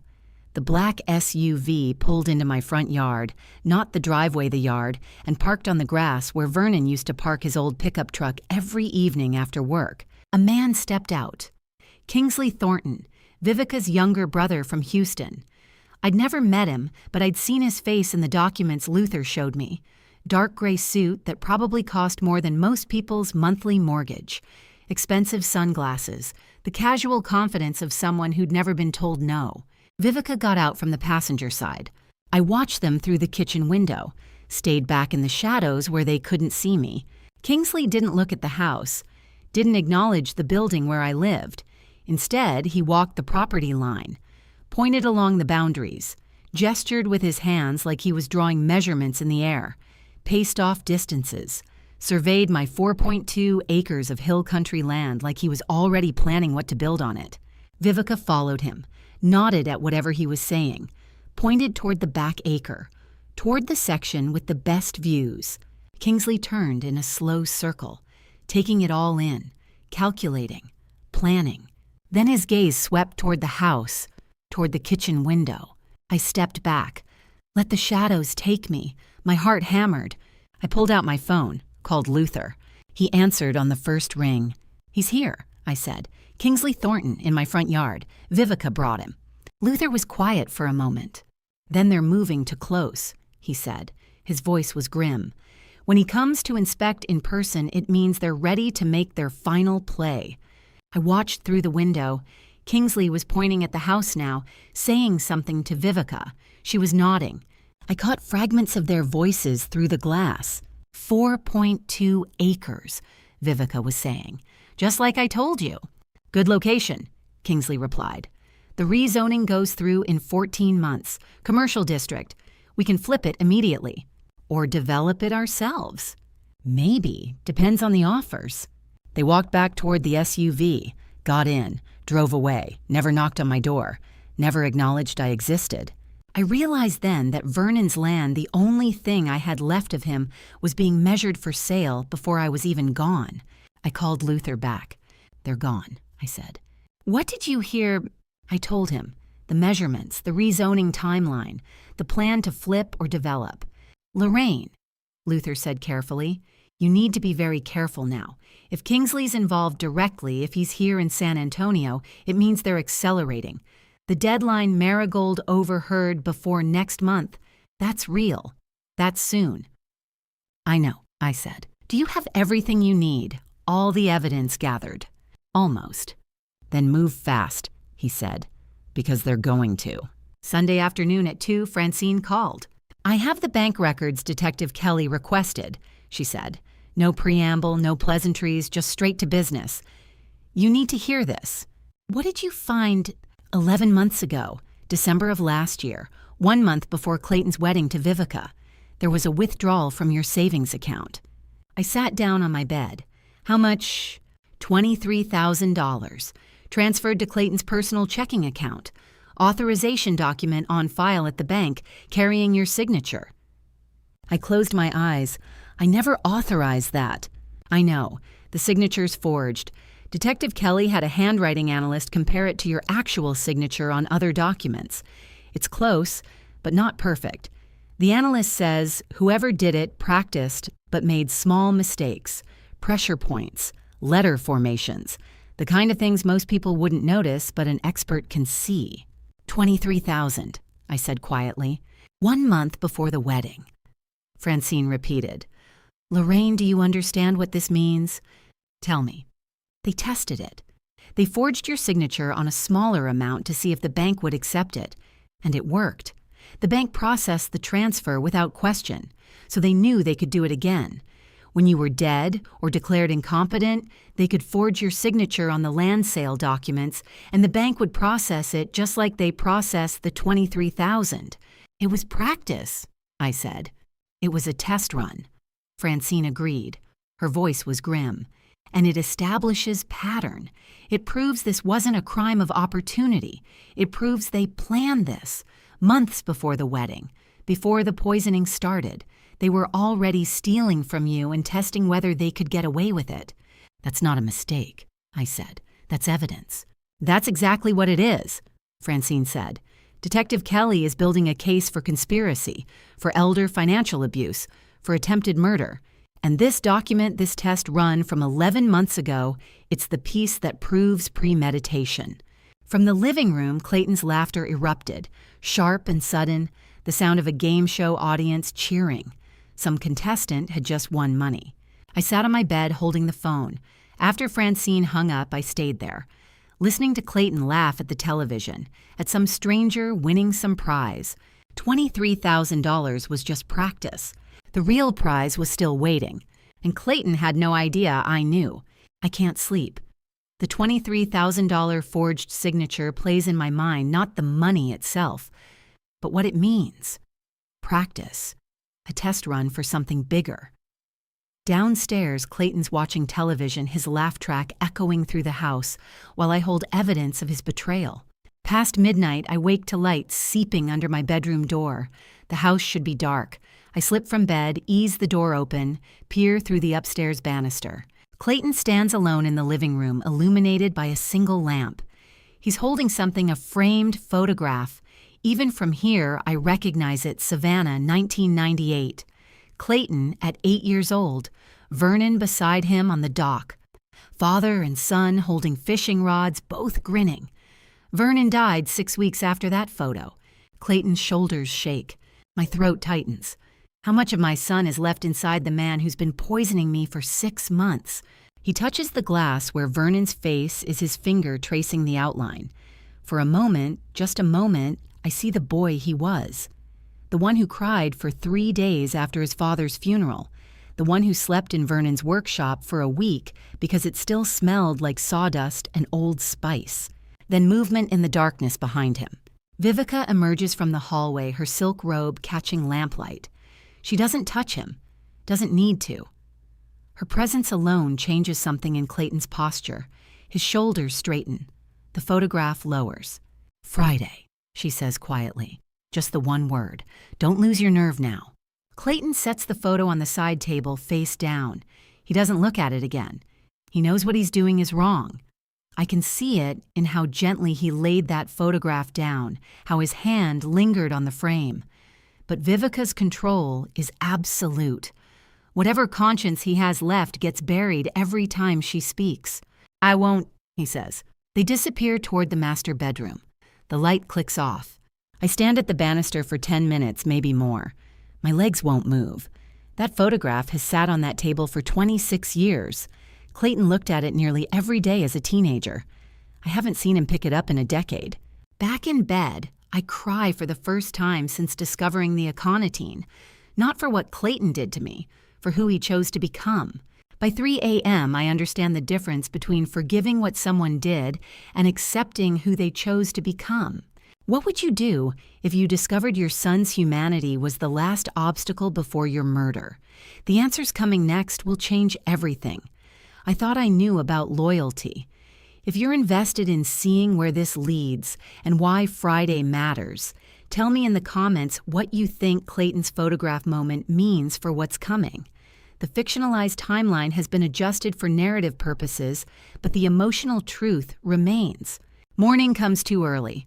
I'm in the kitchen making coffee when I see Celeste through the window, gathering leaves in the backyard. It's barely 7 a.m. She glances up, catches my eye, tilts her head toward the garden shed. I take my mug outside. The November air bites. Celeste stands near the shed, hands in her apron pockets. She looks different this morning, older maybe. Tired. "Mrs. Henderson." She pulls out a Ziploc bag. "I need to give you this." Inside, a broken cup shard, white porcelain with dried residue crusted in the corner, a folded paper towel, a small spiral-bound notebook page covered in Celeste's neat handwriting. 7 dates, June through October. June 14th, coat pocket vial, 9:47, a.m. July 2nd, coat pocket vial, 8:15 a.m. July 29th, coat pocket vial, 9:02, a.m. August 18th, coat pocket vial, 8:55, a.m. September 9th, coat pocket vial, 7:48 a.m. September 30th, coat pocket vial, 8:22, a.m. October 24th, coat pocket vial, 9:11 a.m. "What is this?" "Evidence," Celeste says. Every time Clayton pulled that vial from his coat, I wrote it down. The cup shard is from October 24th. I saw him pour from the vial, waited until you finished your tea, took the cup before washing, broke it in the shed, kept the piece with the highest residue concentration. My hands shake. The bag weighs nothing but contains everything. Why? The word barely makes it out. Celeste meets my eyes. I used to work for the Thorntons in Houston. 12 years. I knew who Vivica was before she married your son. When she called about this job 6 months ago, I knew what I had to do. The world tilts. "You knew?" "Not a question." "I knew her nature," Celeste says. "Barrett's father, Kingsley Thornton, he was a hard man, but Vivica learned from someone worse, her mother. I watched her grow up in that house, Mrs. Henderson. I watched what she became. When she called me about a position here, I knew she wasn't hiring help. She was hiring silence. But you stayed, you watched. I documented." Celeste's voice is steel wrapped in silk. Every date, every time, every pattern. I couldn't stop it, she'd have replaced me with someone loyal, but I could collect what you'd need when the time came. I pull Celeste into a hug. She stiffens, then softens her arms, coming around me. "Thank you," I whisper. "Thank you." When we separate, her eyes are wet. "What will you do?" she asks. The evidence bag in her hands weighs nothing, but it holds everything: 7 dates, 1 broken cup, and 12 years of a housekeeper's silent loyalty. I look at the bag in my hands. Dr. Caldwell's toxicology report showing aconitine poisoning. The forged power of attorney signature worth $23,000. Marigold's video capturing Clayton's confession about the 18-year conspiracy. Barrett's email warning me about Friday's transfer of my 4.2 acres worth $120 million. Now Celeste's dated log with physical evidence linking Clayton to the poison. More than enough to destroy them. Standing in the garden with Celeste's evidence bag, I catalog what I have: toxicology report forged, signature Marigold's video, Barrett's email, now Celeste's dated log. More than enough to destroy them. The question isn't evidence anymore. It's about the room, the right people, the right moment. The encrypted email arrives at 2 p.m. with the subject line, "You need to see what she wrote about all of us." I'm in my bedroom when my laptop chimes. Barrett's name in the sender field. My finger hovers over the mouse. This is the moment. The right people, the right evidence, the right time. I click. The email opens to a single screenshot. Vivica's personal account draft folder addressed to someone named Richard Vale at Vale & Associates in Houston, dated November 20th, 6 days ago. Richard, per our conversation, I need your firm's assistance with a delicate family matter. My husband Clayton Henderson has been medicating his mother without her knowledge or consent. I discovered empty vials in his coat pocket last week and confronted him. He admitted to administering something he obtained through veterinary contacts, some kind of sedative to keep her manageable during estate planning sessions. I had no idea what Clayton was doing to his own mother. Separately, my brother Barrett has been handling financial transactions I was not informed about. I've since learned he forged power of attorney documents to access Mrs. Henderson's accounts. I believe the amount exceeds $20,000. I'm attaching confirmation from the district attorney's office. Ms. Francine Webb has indicated immunity is available for family members who cooperate early. Detective Kelly is copied. I need protection from both civil and criminal liability. Please advise on next steps. Vivica Thornton Henderson. Below the screenshot, Barrett's message. She was always going to let us take the fall. I'm testifying. I read it 3 times. Vivica's escape script is perfect. Blame the poisoning on Clayton, present him as unstable acting alone, medicating his own mother. Blame the financial fraud on Barrett, paint him as the greedy brother-in-law who forged documents. Meanwhile, she's the horrified wife who discovered the truth and reported it immediately, securing immunity before anyone else knew what was happening. She never loved him. She just needed his name. Last night, I watched Clayton hold a photograph of the boy he used to be, his shoulders shaking Vernon's face under glass. Then Vivica said, "Friday," and Clayton set it down, chose her over his own conscience. Now I understand. She was never choosing him either. I forward Barrett's email to Luther with 2 words: tomorrow morning. Wednesday, 10 a.m. Luther's kitchen smells like coffee and old wood. He's at the table with Francine Webb, her briefcase open, legal pads covered in notes. Luther's phone sits between them on speaker. Mrs. Henderson just arrived, Luther says to the phone. Good. The voice is gravel over asphalt. Detective Nadine Kelly of the San Antonio Police Department's Financial Crimes Unit has a voice like gravel and 23 years of experience catching people who think they're smarter than the law. Let's talk about Friday. I sit. Francine slides a folder across the table. Arrest warrants, she says. 3 counts conspiracy to commit murder, 2 counts elder financial abuse, 1 count forgery. Signed yesterday. I open the folder.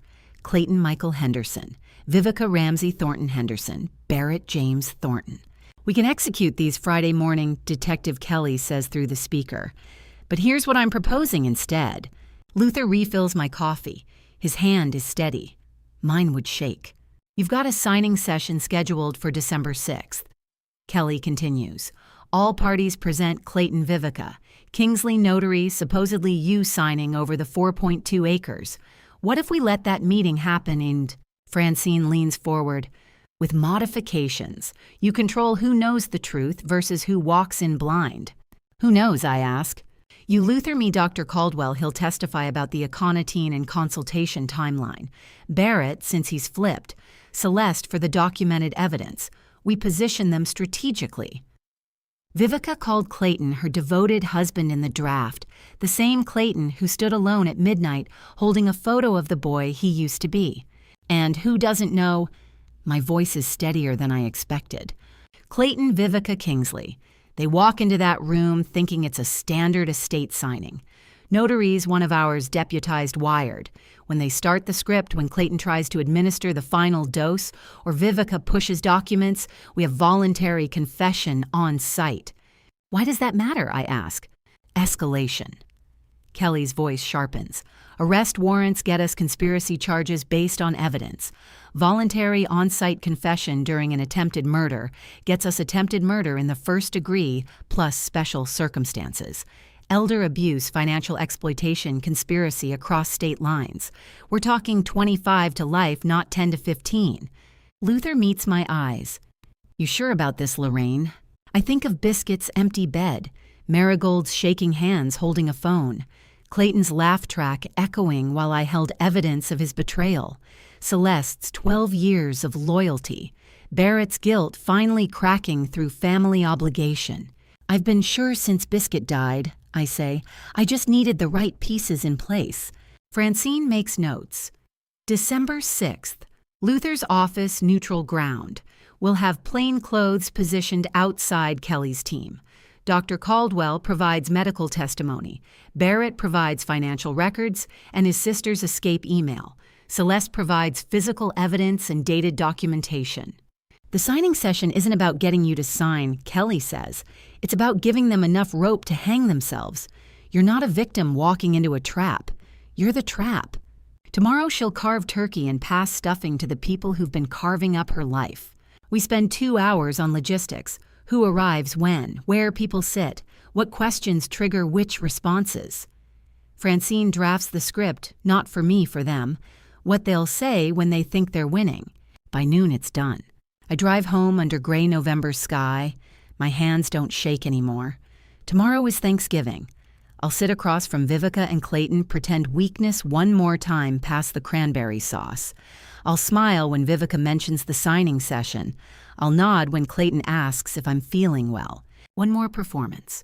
Then Friday everything ends. This is the last Thanksgiving I will ever cook for the son who's been poisoning me, and only I know it. 6 a.m. The kitchen is dark when I start the turkey.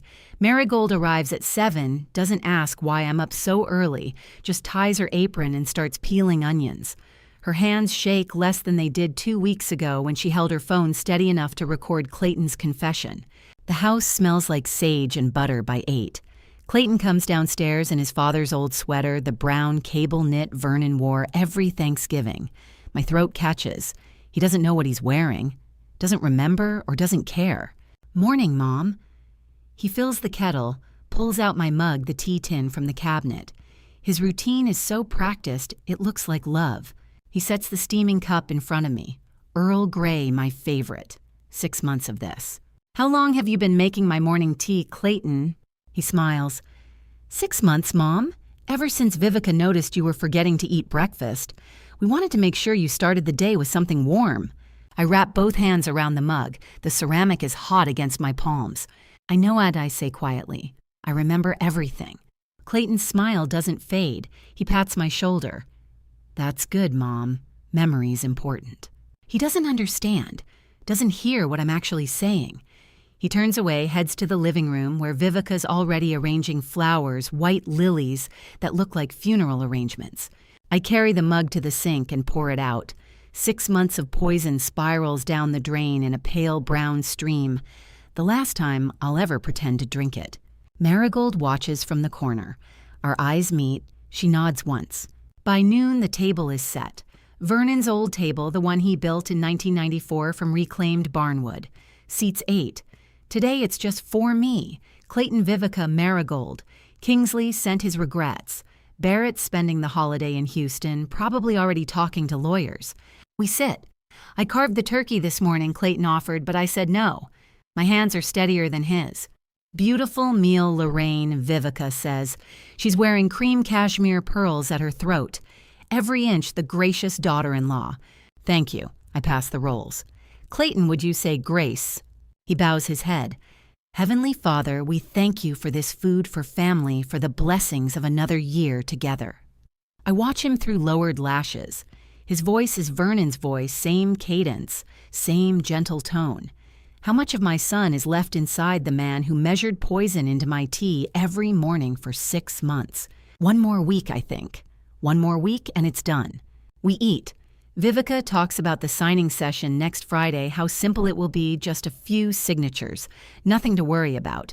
Clayton agrees, squeezes my hand across the table. Marigold stays quiet, methodically, cutting her turkey into precise squares. I smile and nod and pass the gravy. This is what performance looks like when you've been practicing your whole life. Friday, December 6th, 7 a.m. I stand in my bedroom looking at the dress I haven't worn in 9 years. Blue silk knee-length, the one Vernon bought me for our 40th anniversary. He said it made me look like someone who can't be pushed around. I folded it away after his funeral in 2015, couldn't stand to see it hanging in the closet. Today I pull it out. The silk is cool against my skin. I zip it up, check the mirror. The woman looking back isn't the one Clayton expects to see at the signing session. This one has steel in her spine. I sit on the bed facing Vernon's photograph on the nightstand. 1973, our wedding day. He's grinning, young, invincible. Today's the day, I say quietly. I've got everything you left me. The house, the land, the lawyer you trusted. Luther's ready. Francine has the warrants. Dr. Caldwell has the toxicology report. Celeste has the dated log. Barrett's testifying. Marigold has the video. I think I've got this. Vernon smiles back from behind glass. In my head, I hear his voice. You've always had this Rainey. You just needed to remember. I brew my own tea from my own tin.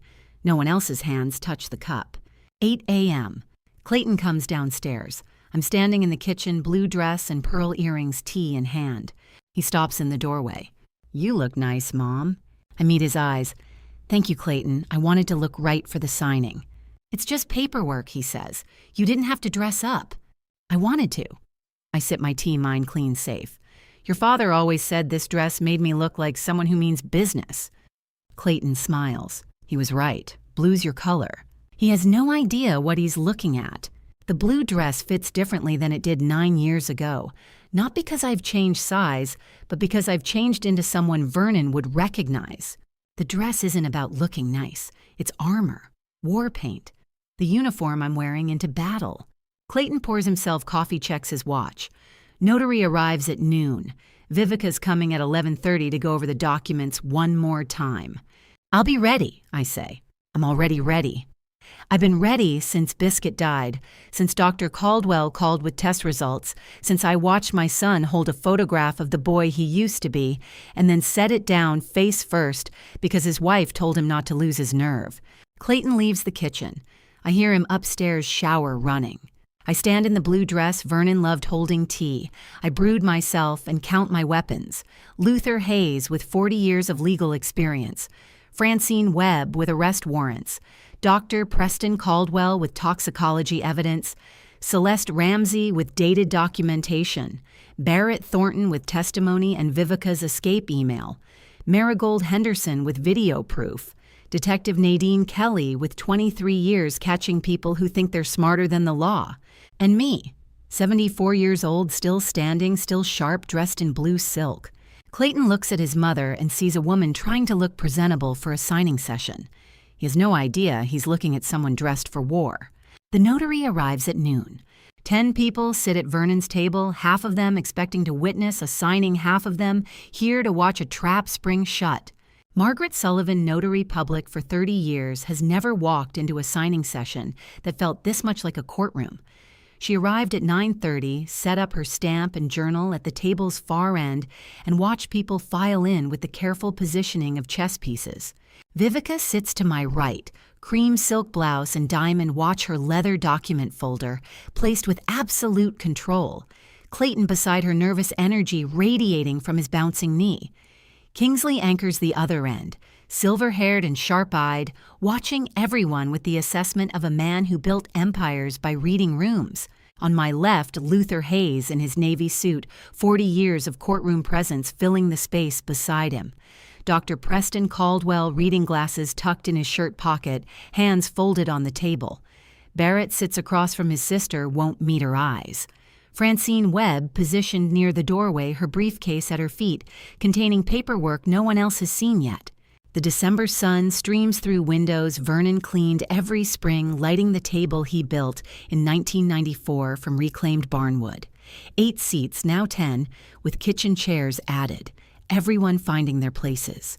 Kingsley leans toward Vivica, whispers loud enough for me to hear. "Who are these people?" Vivica's smile doesn't reach her eyes. "Clayton, what is this?" Clayton looks at me. I'm standing at the table's head, Vernon's spot in the blue dress pearl earrings hair, pinned the way I wore it the day Vernon signed the trust that was supposed to protect me. "Thank you all for coming," I say. My voice is steady, clear. "Before we sign anything, there are a few things I'd like to share first." Vivica sets down her pen, really looks at me for the first time in 6 months.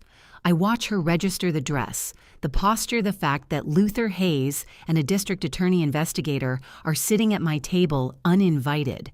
The room goes quiet in that particular way when people sense power has shifted. Mrs. Henderson. Vivica says carefully, "We agreed this would be a simple estate planning session. The transfer documents are straightforward." I know what we agreed. I place my hands flat on the table Vernon built. But plans change. Margaret Sullivan's pen hovers over her journal. She glances at Francine, who gives a small nod. "Stay. Wait." Kingsley straightens in his chair. "If there's confusion about the terms, we can reschedule." "There's no confusion," I say. "I understand the terms perfectly. Let me show you what I mean." I reach for the folder Luther passed me this morning.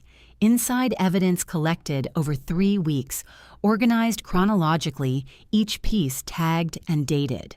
First document out. Lab analysis from Biotech Laboratories, November 15th. I slide 4 copies across the table. 1 to Vivica, 1 to Clayton, 1 to Kingsley, 1 to Margaret. Results show aconitine alkaloid concentration in herbal tea samples. The same tea I was served every morning for 6 months. Clayton's face drains of color. Dr. Caldwell speaks for the first time. I ordered those tests after Mrs. Henderson presented with symptoms consistent with chronic low-dose poisoning, cardiac arrhythmia, gastrointestinal distress, neurological impairment. The concentration levels indicate deliberate, sustained administration. Vivica's expression doesn't change, but her fingers stop moving on the pen. This is Vernon's table, the same one where he signed the trust that should have protected me now, the table where I'll use what he left me to destroy the people who tried to steal it. Second piece. I place the Ziploc bag in the center of the table. Inside, broken porcelain shard crusted with dried residue, folded paper towel, small notebook page, covered in Celeste's neat handwriting. Physical evidence. I say, collected and logged by witness. Cup fragment from October 24th preserved immediately after use. Handwritten documentation of 7 dates between June and October, when the vial was observed and dosing confirmed. Barrett looks down at his hands. Kingsley picks up the bag, reads the dates through plastic. June 14th, coat pocket vial, 9:47 a.m. July 2nd, coat pocket vial, 8:15 a.m. July 29th, coat pocket vial, 9:02 a.m. August 18th, coat pocket vial, 8:55 a.m. September 9th, coat pocket vial, 7:48 a.m. September 30th, coat pocket vial, 8:22 a.m. October 24th, coat pocket vial, 9:11 a.m. Who wrote this? Kingsley's voice is sharp. Celeste steps from the kitchen into the doorway. She doesn't speak. Doesn't need to. Her presence is answer enough. Clayton sees her and freezes. Really sees her, the woman who's been in his house for 6 months, watching, documenting, preserving evidence while he thought she was just washing dishes and folding laundry. Vivica finally moves. Her hand tightens on the pen knuckles white. "This is absurd," she says quietly. "Clayton would never—" "Clayton would," I interrupt, and Clayton did. The notary's pen hovers frozen over her blank page. She came to witness a power of attorney signing not a poisoning confession. Clayton opens his mouth. His face is gray, eyes wide, trapped animal panic starting to show. He looks at Vivica, then me, then Luther. Mom, I shake my head. Not yet, we're not done. 2 pieces of evidence sit on the table between us. Lab results proving poison, physical documentation proving administration. I have 6 more pieces, waiting forged signatures, video confession medical records, immunity testimony, the whole architecture of their 18-year conspiracy, laid out in chronological order. Clayton's mouth closes. Vivica stares at me across Vernon's table, and I watch her recalculate everything she thought she knew about the woman she's been poisoning. Luther connects his laptop to the television, and everyone's eyes follow the cable, like it's a fuse leading to dynamite. 3rd piece of evidence. The TV mounted above Vernon's old fireplace flickers to life. Luther clicks play. The screen shows a low-angle floor level looking up at chair legs and counter edges. What is this? Vivica's voice is controlled, but her hand has moved from the pen to the table edge. Wait, I say. The timestamp reads June 12th, 6:47 a.m. Kitchen sounds, kettle whistling, cupboard opening. Then Clayton's legs enter frame, navy pajama bottoms, bare feet. His hand reaches down, pulls something from coat pocket hanging on chair back. Small glass vial, amber-colored. The camera angle shifts as whoever's wearing it moves.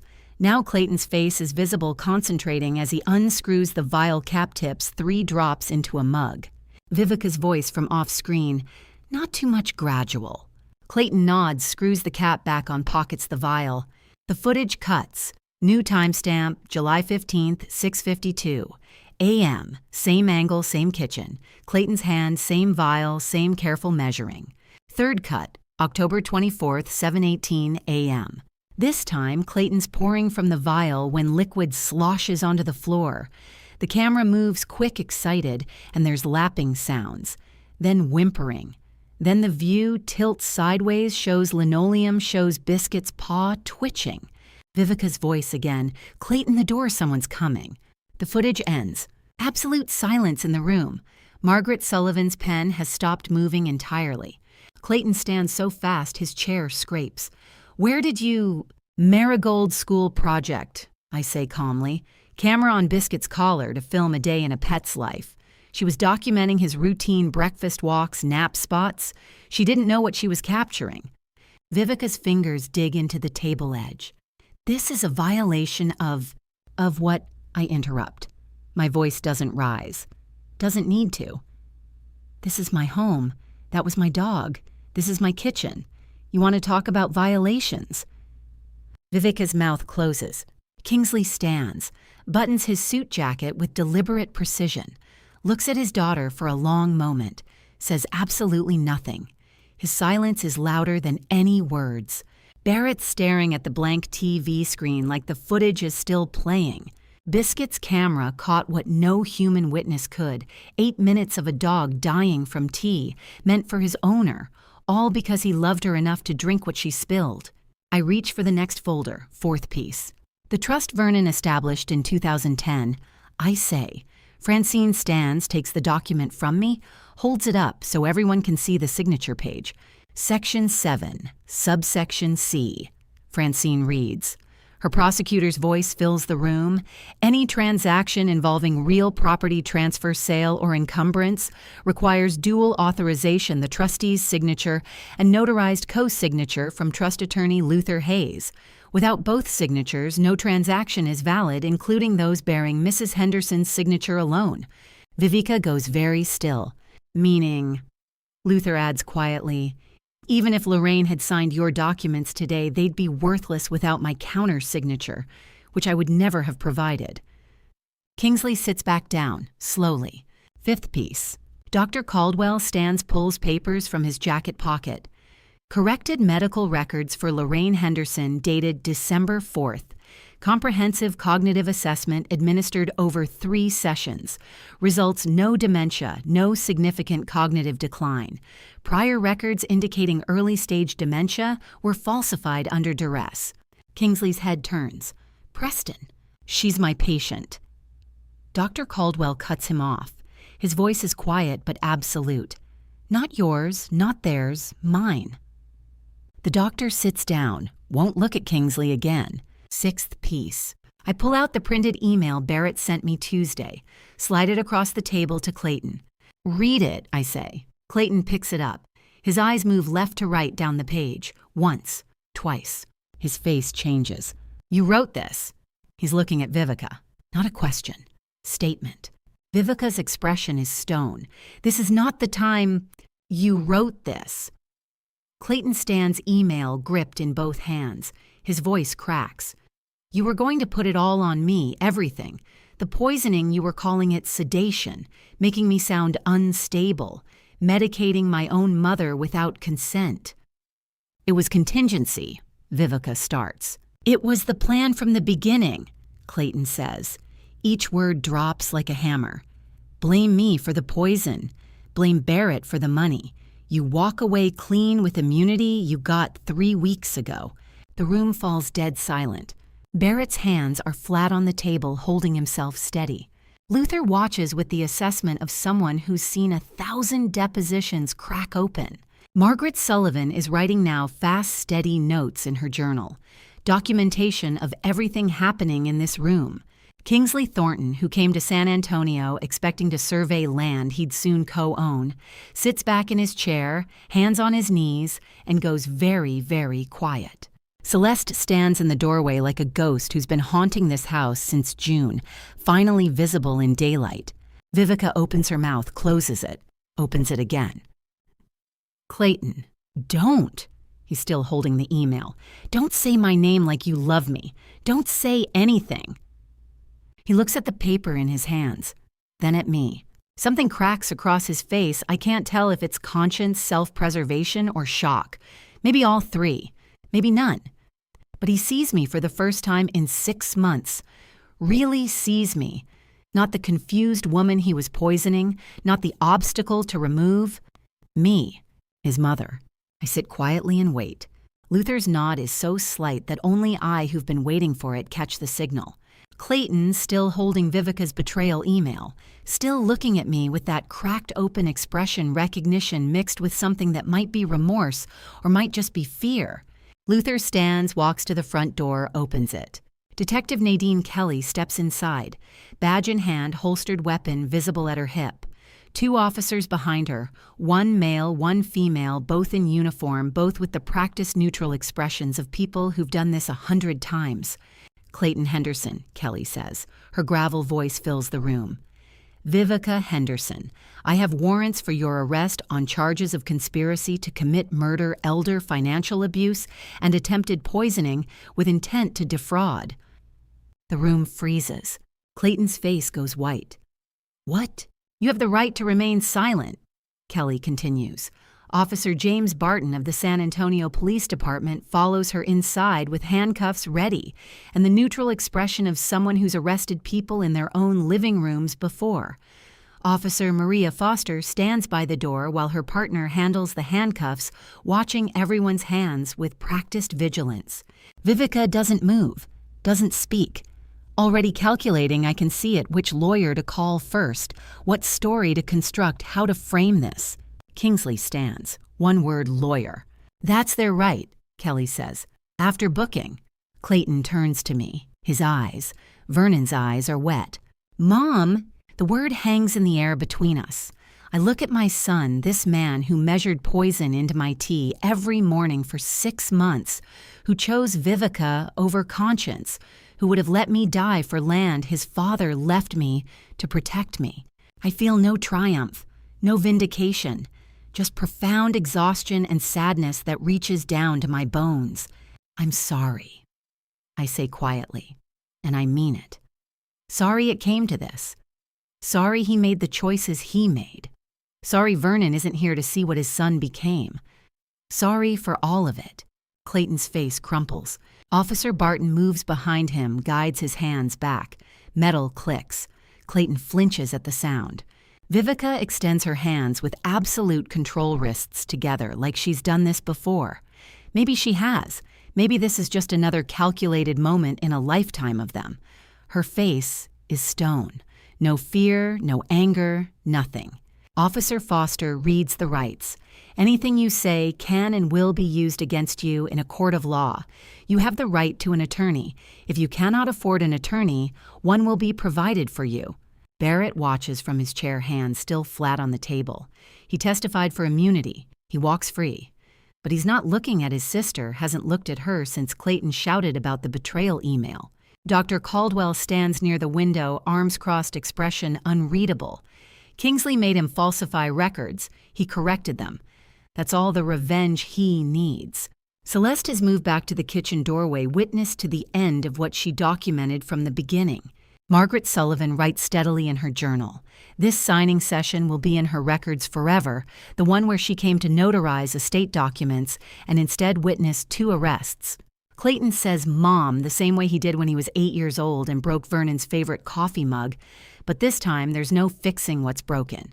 Let's go, Officer Barton says gently. Not unkind, just firm. They walk, Clayton and Vivica, toward the door.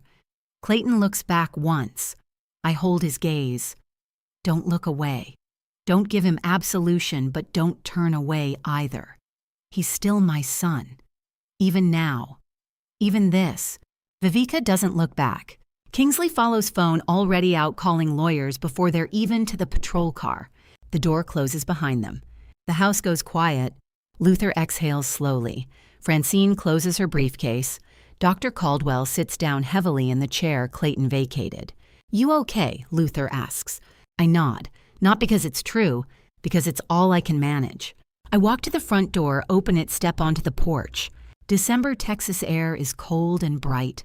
The kind of morning Vernon used to love: clear sky, sharp sunlight, everything visible for miles.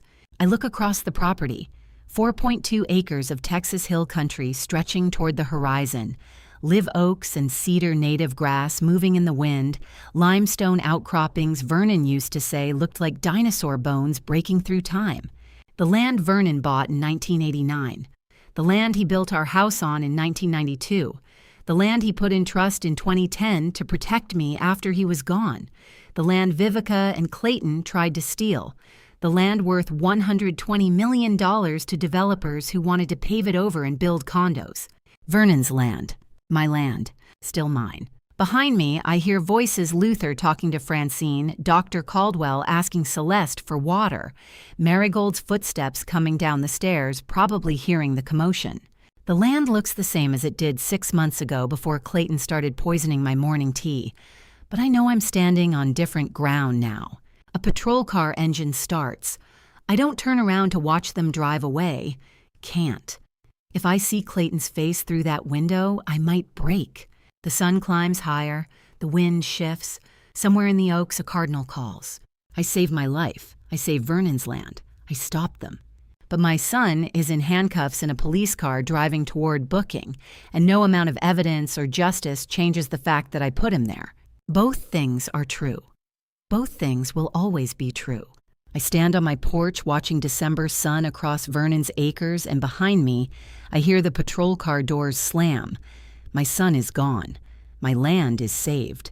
I'm not sure which truth weighs more. The house is finally quiet the way I wanted it. Quiet, not the quiet of being alone, but the quiet of being safe. The patrol cars are gone. Clayton and Vivica are gone. Kingsley left an hour ago after making 17 phone calls to lawyers in Houston. Barrett drove away with Francine to start his formal deposition.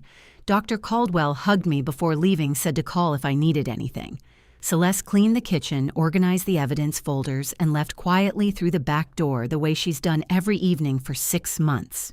Now it's just Luther and me in the kitchen drinking coffee at 2 p.m. We sit in silence for 10 minutes, maybe more. The clock above the sink ticks. Outside, wind moves through the live oaks. Vernon would be proud, Luther says finally. I look into my cup. The coffee's gone cold. He knew it might happen. I say. That's what hurts most. When he set up the trust in 2010, when he made sure you had to co-sign everything, when he told me to keep your number in my wallet, he knew Clayton might try something like this someday. He saw it coming and I didn't. Luther sets his mug down. He also knew you'd handle it. I look at the windowsill above the sink. The potted ivy I've had for 3 years sits in its ceramic pot, brown and withered, every leaf dead. I need to get a new plant, I say. Luther follows my gaze, understands immediately. That's where you poured the tea. Not every morning, I say. Just when I could, when he wasn't watching, when Vivica was in another room. The plant started dying in July. By October, it looked like this. I kept it anyway. Evidence. The ivy absorbed 6 months of poison meant for me and died slowly the way I was supposed to die. Visible proof growing in plain sight. Luther stands, carries his mug to the sink. You need anything before I go? No, thank you, for everything. Call if that changes. He leaves around 4. I sit alone in the safe quiet and listen to the house breathe. At 6, Detective Kelly calls. Social Services has questions about Marigold's placement.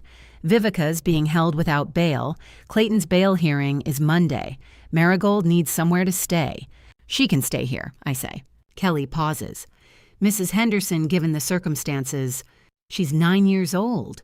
Her father's in jail, her stepmother's in jail, and her mother died when she was 3. The circumstances are that she needs her grandmother. I'll make the arrangements, Kelly says. Marigold arrives at 7 with a social worker carrying a small overnight bag. The child stands in my living room, the same room where her father was arrested this morning, clutching a pillow from her bed, hair uncombed, since morning eyes red. Hi, sweetheart, I say. She doesn't answer, just walks upstairs to the guest room that's been hers since she was 4. I follow after the social worker leaves. Marigold sits on her bed pillow in her lap, staring at the wall. I sit beside her. Is Dad coming home? I don't know yet, sweetheart. Are you mad at him? I think about lying.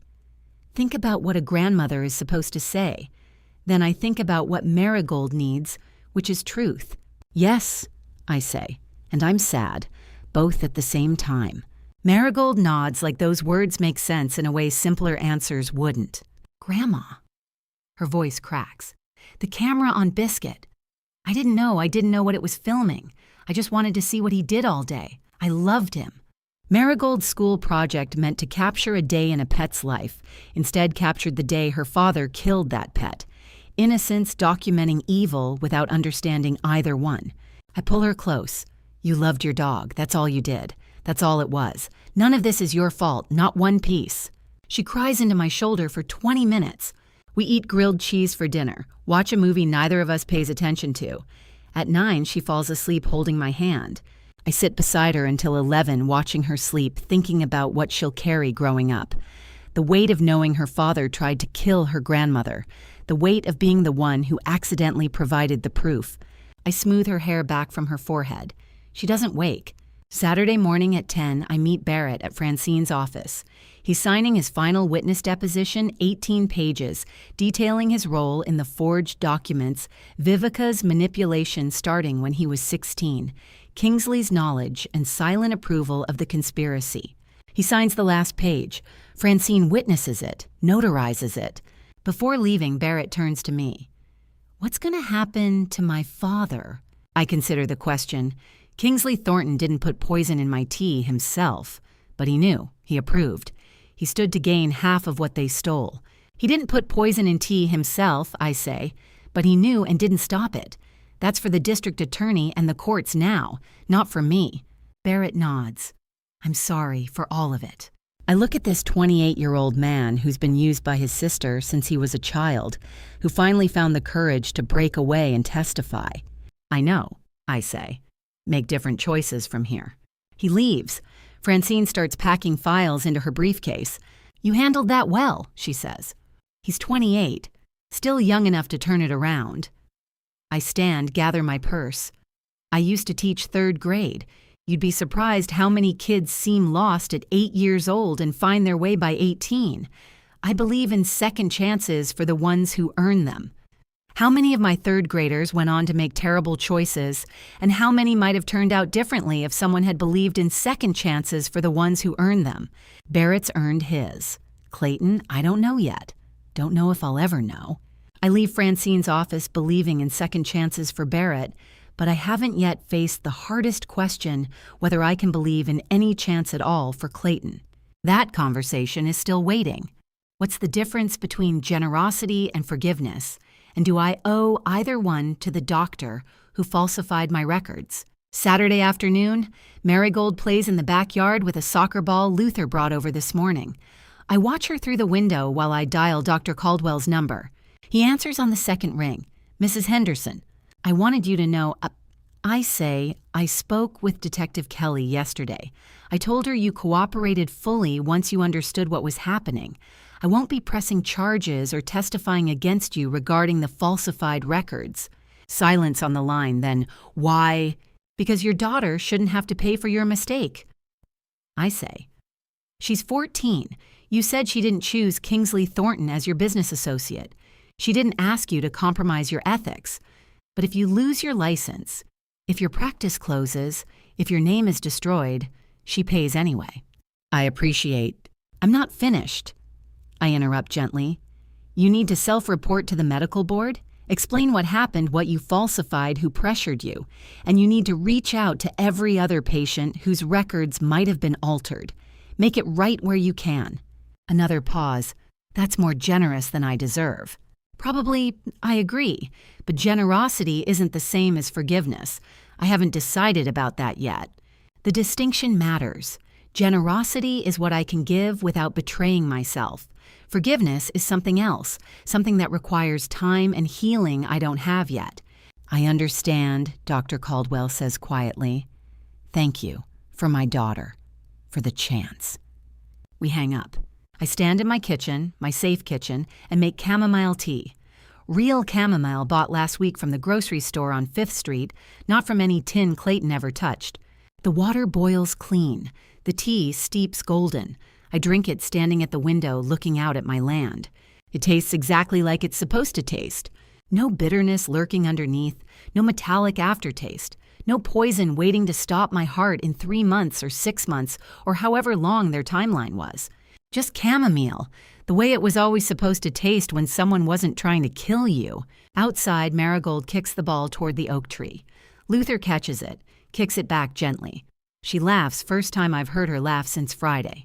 The chamomile tea tastes exactly right. No bitterness, no hidden poison, just chamomile the way it was always supposed to taste when someone wasn't trying to kill you. Sunday morning comes cold and clear. December in Texas. Hill country means 50 degrees at dawn, bright sun by 8 wind that cuts through cotton, but feels perfect in denim. I find Marigold in the kitchen at 7, already dressed hair pulled back in the ponytail she insists on doing herself, even though it's always crooked. Want to help me plant something? I ask. Her eyes brighten. What? New rose bush for the front garden. We bought it yesterday at the nursery on Route 12, a pink promise variety that the clerk said would bloom twice a year and survive Texas summers. It sits on the porch in its black plastic pot roots, packed in dark soil, 3 green stems, reaching up toward nothing yet. I carry the shovel. Marigold carries the rose bush like it's made of glass. We dig in the front garden, same spot where the potted ivy sat on the porch step for 3 years before I poured 6 months of poison into its soil and watched it die. New plant, clean dirt, fresh start. Marigold kneels beside the hole we've dug, careful not to damage the roots as she tips the rose bush from its container.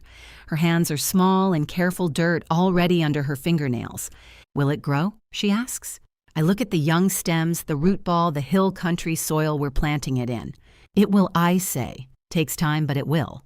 Movement catches my eye. Luther's standing at his fence line 20 yards away, coffee mug in hand, watching us work. Our eyes meet. He nods once slow, deliberate, the nod of someone who understands what planting a rose bush means the Sunday after your son gets arrested. I nod back. Marigold doesn't notice. She's pressing dirt around the base of the plant with both hands, serious concentration on her face, like she's performing the most important work of her life. Maybe she is. Her fingers push soil into place, pack it firm around new roots. Hill country dirt, limestone dust, and clay, and decomposed oak leaves, and whatever else makes Texas ground Texas ground. The same dirt Vernon walked on. The same dirt he said was worth protecting. The same dirt that's worth $120 million to developers and worth something entirely different to me. Marigold's small hands press hill country dirt around the rosebush's roots, the same way my own roots have pressed back into this land, determined to grow despite everything. I watch her work and think this is what they wanted to take away. Not the land itself, not the dollar value, not Vernon's trust or the deed or the property lines. This morning, this child with dirt under her fingernails. This ordinary Sunday in December, planting roses that might bloom in spring. This unremarkable, irreplaceable thing called a life. Vivica and Clayton and Kingsley wanted the land because they saw money. But what they were really trying to steal was every morning after the one where I would have died. Every rosebush I'd never plant. Every Sunday with marigold I'd never see. The conspiracy's true target wasn't dollars or acres. It was this, a grandmother and granddaughter on their knees in front yard dirt, planning something meant to outlive them both. There, Marigold says, sitting back on her heels. I think that's good. The rosebush stands in fresh soil, 3 green stems catching morning light. That's perfect, I say. She smiles, dirt on her hands on her knees, smudged on her cheek where she pushed hair back. I look at those dirt-stained hands and understand finally what Vernon's trust was protecting. Not the land itself, the life lived on it, the ordinary, irreplaceable mornings. Marigold stands, brushes her hands on her jeans. Can we plant more next week? Yes, I say. We can plant as many as you want. 2 months after the arrests, I sit alone with the district attorney's letters and discover I don't know what I'm supposed to feel. The rosebush we planted in December has tiny green leaves, now visible through the living room window. Marigold's at school. The house is quiet the way I've learned to appreciate quiet, not empty, just mine. I open the first envelope. Official seal, formal language facts presented without emotion the way the law prefers. Clayton Michael Henderson pleaded guilty to attempted poisoning and forgery in the 2nd degree. Sentenced to 6 years in Texas Department of Criminal Justice custody. Eligible for parole consideration after 4 years, served contingent on behavior and completion of mandated counseling. 6 years. I fold the letter, set it on Vernon's table. Vivica Ramsey Thornton Henderson pleaded not guilty to all charges. Trial scheduled for September 2025 on charges of conspiracy to commit murder, elder financial abuse and fraud. Prosecution confident, given cooperating witnesses and documented evidence. Kingsley Thornton under federal investigation for insider trading related to land development schemes spanning 2006 to 2024. No charges filed yet. Dr. Preston Caldwell self-reported to Texas Medical Board regarding falsified patient records. Medical license suspended 9 months, required ethics training, 5 years probation. Practice may resume January 2026 under supervision. I read each letter twice. Facts. Dates. Sentences measured in years and months and conditional phrases. Then I fold them all, place them in the drawer where Vernon kept important papers, and look out the window at the rosebush. 6 years. I sit with that number, try to feel something definitive about it. Relief, grief, justice, vindication. I don't know. Maybe I don't need to know yet. Maybe some things you carry without naming them the way you carry anything too heavy and strange for language. There's no clean resolution when the person who tried to kill you is still your son. Saturday in March, I make my first prison visit. The facility is 2 hours northeast past Austin through flat Texas prairie that looks nothing like hill country. Parking lot security checkpoint metal detectors forms to sign visitor badge that clips to my collar. The visitation room has plastic tables bolted to the floor, fluorescent lights, too bright distant noise echoing from somewhere I can't see. It smells like industrial cleaner and stale coffee. Clayton walks in wearing prison uniform hair cropped shorter than I've ever seen it. He sits down across from me, doesn't look up immediately. When he does, his eyes are Vernon's eyes. "You came," he says. Not a question, statement of fact that seems to surprise him anyway. We sit in silence for 30 seconds that feel like 30 minutes. "Do you hate me?" he asks finally. I consider the question honestly. Not what I'm supposed to say, not what would hurt less or heal faster. Just the truth. "No," I say. "I've lost you. That's different." His face crumples slightly, then steadies. "I knew you wouldn't forgive me." "I don't know yet," I say. "I didn't come here to decide that. I came to see who you are now." Clayton looks at his hands on the table. "I don't know who I am." "Then we're both figuring it out," I say. We sit until visiting hours end. Don't talk much. Don't need to. Sometimes presence is the only language available. What do you call the thing a mother carries when she drives home from visiting her son in prison for trying to poison her? Is there even a word for that kind of love? I drive home without turning on the radio. Just road and Texas sky and whatever it is I'm carrying. I don't have a word for it. Maybe there isn't one. April morning, same wooden porch where this story began. Mist hangs in the Texas air, will burn off by 9. The meadowlark calls from the oak tree. Temperatures climbing towards 70 spring, arriving the way it always does, indifferent to human drama. I sit in Vernon's old chair with tea in my hand. Earl Grey from my tin, brewed in the small electric kettle that now sits openly on the kitchen counter because I don't hide anything anymore. The tea is mine. I made it. I know what's in it. The screen door bangs open. Marigold runs out carrying a book she hasn't finished, plops down on the porch floor, leans back against my legs, opens the book to where she left off yesterday. We don't say anything.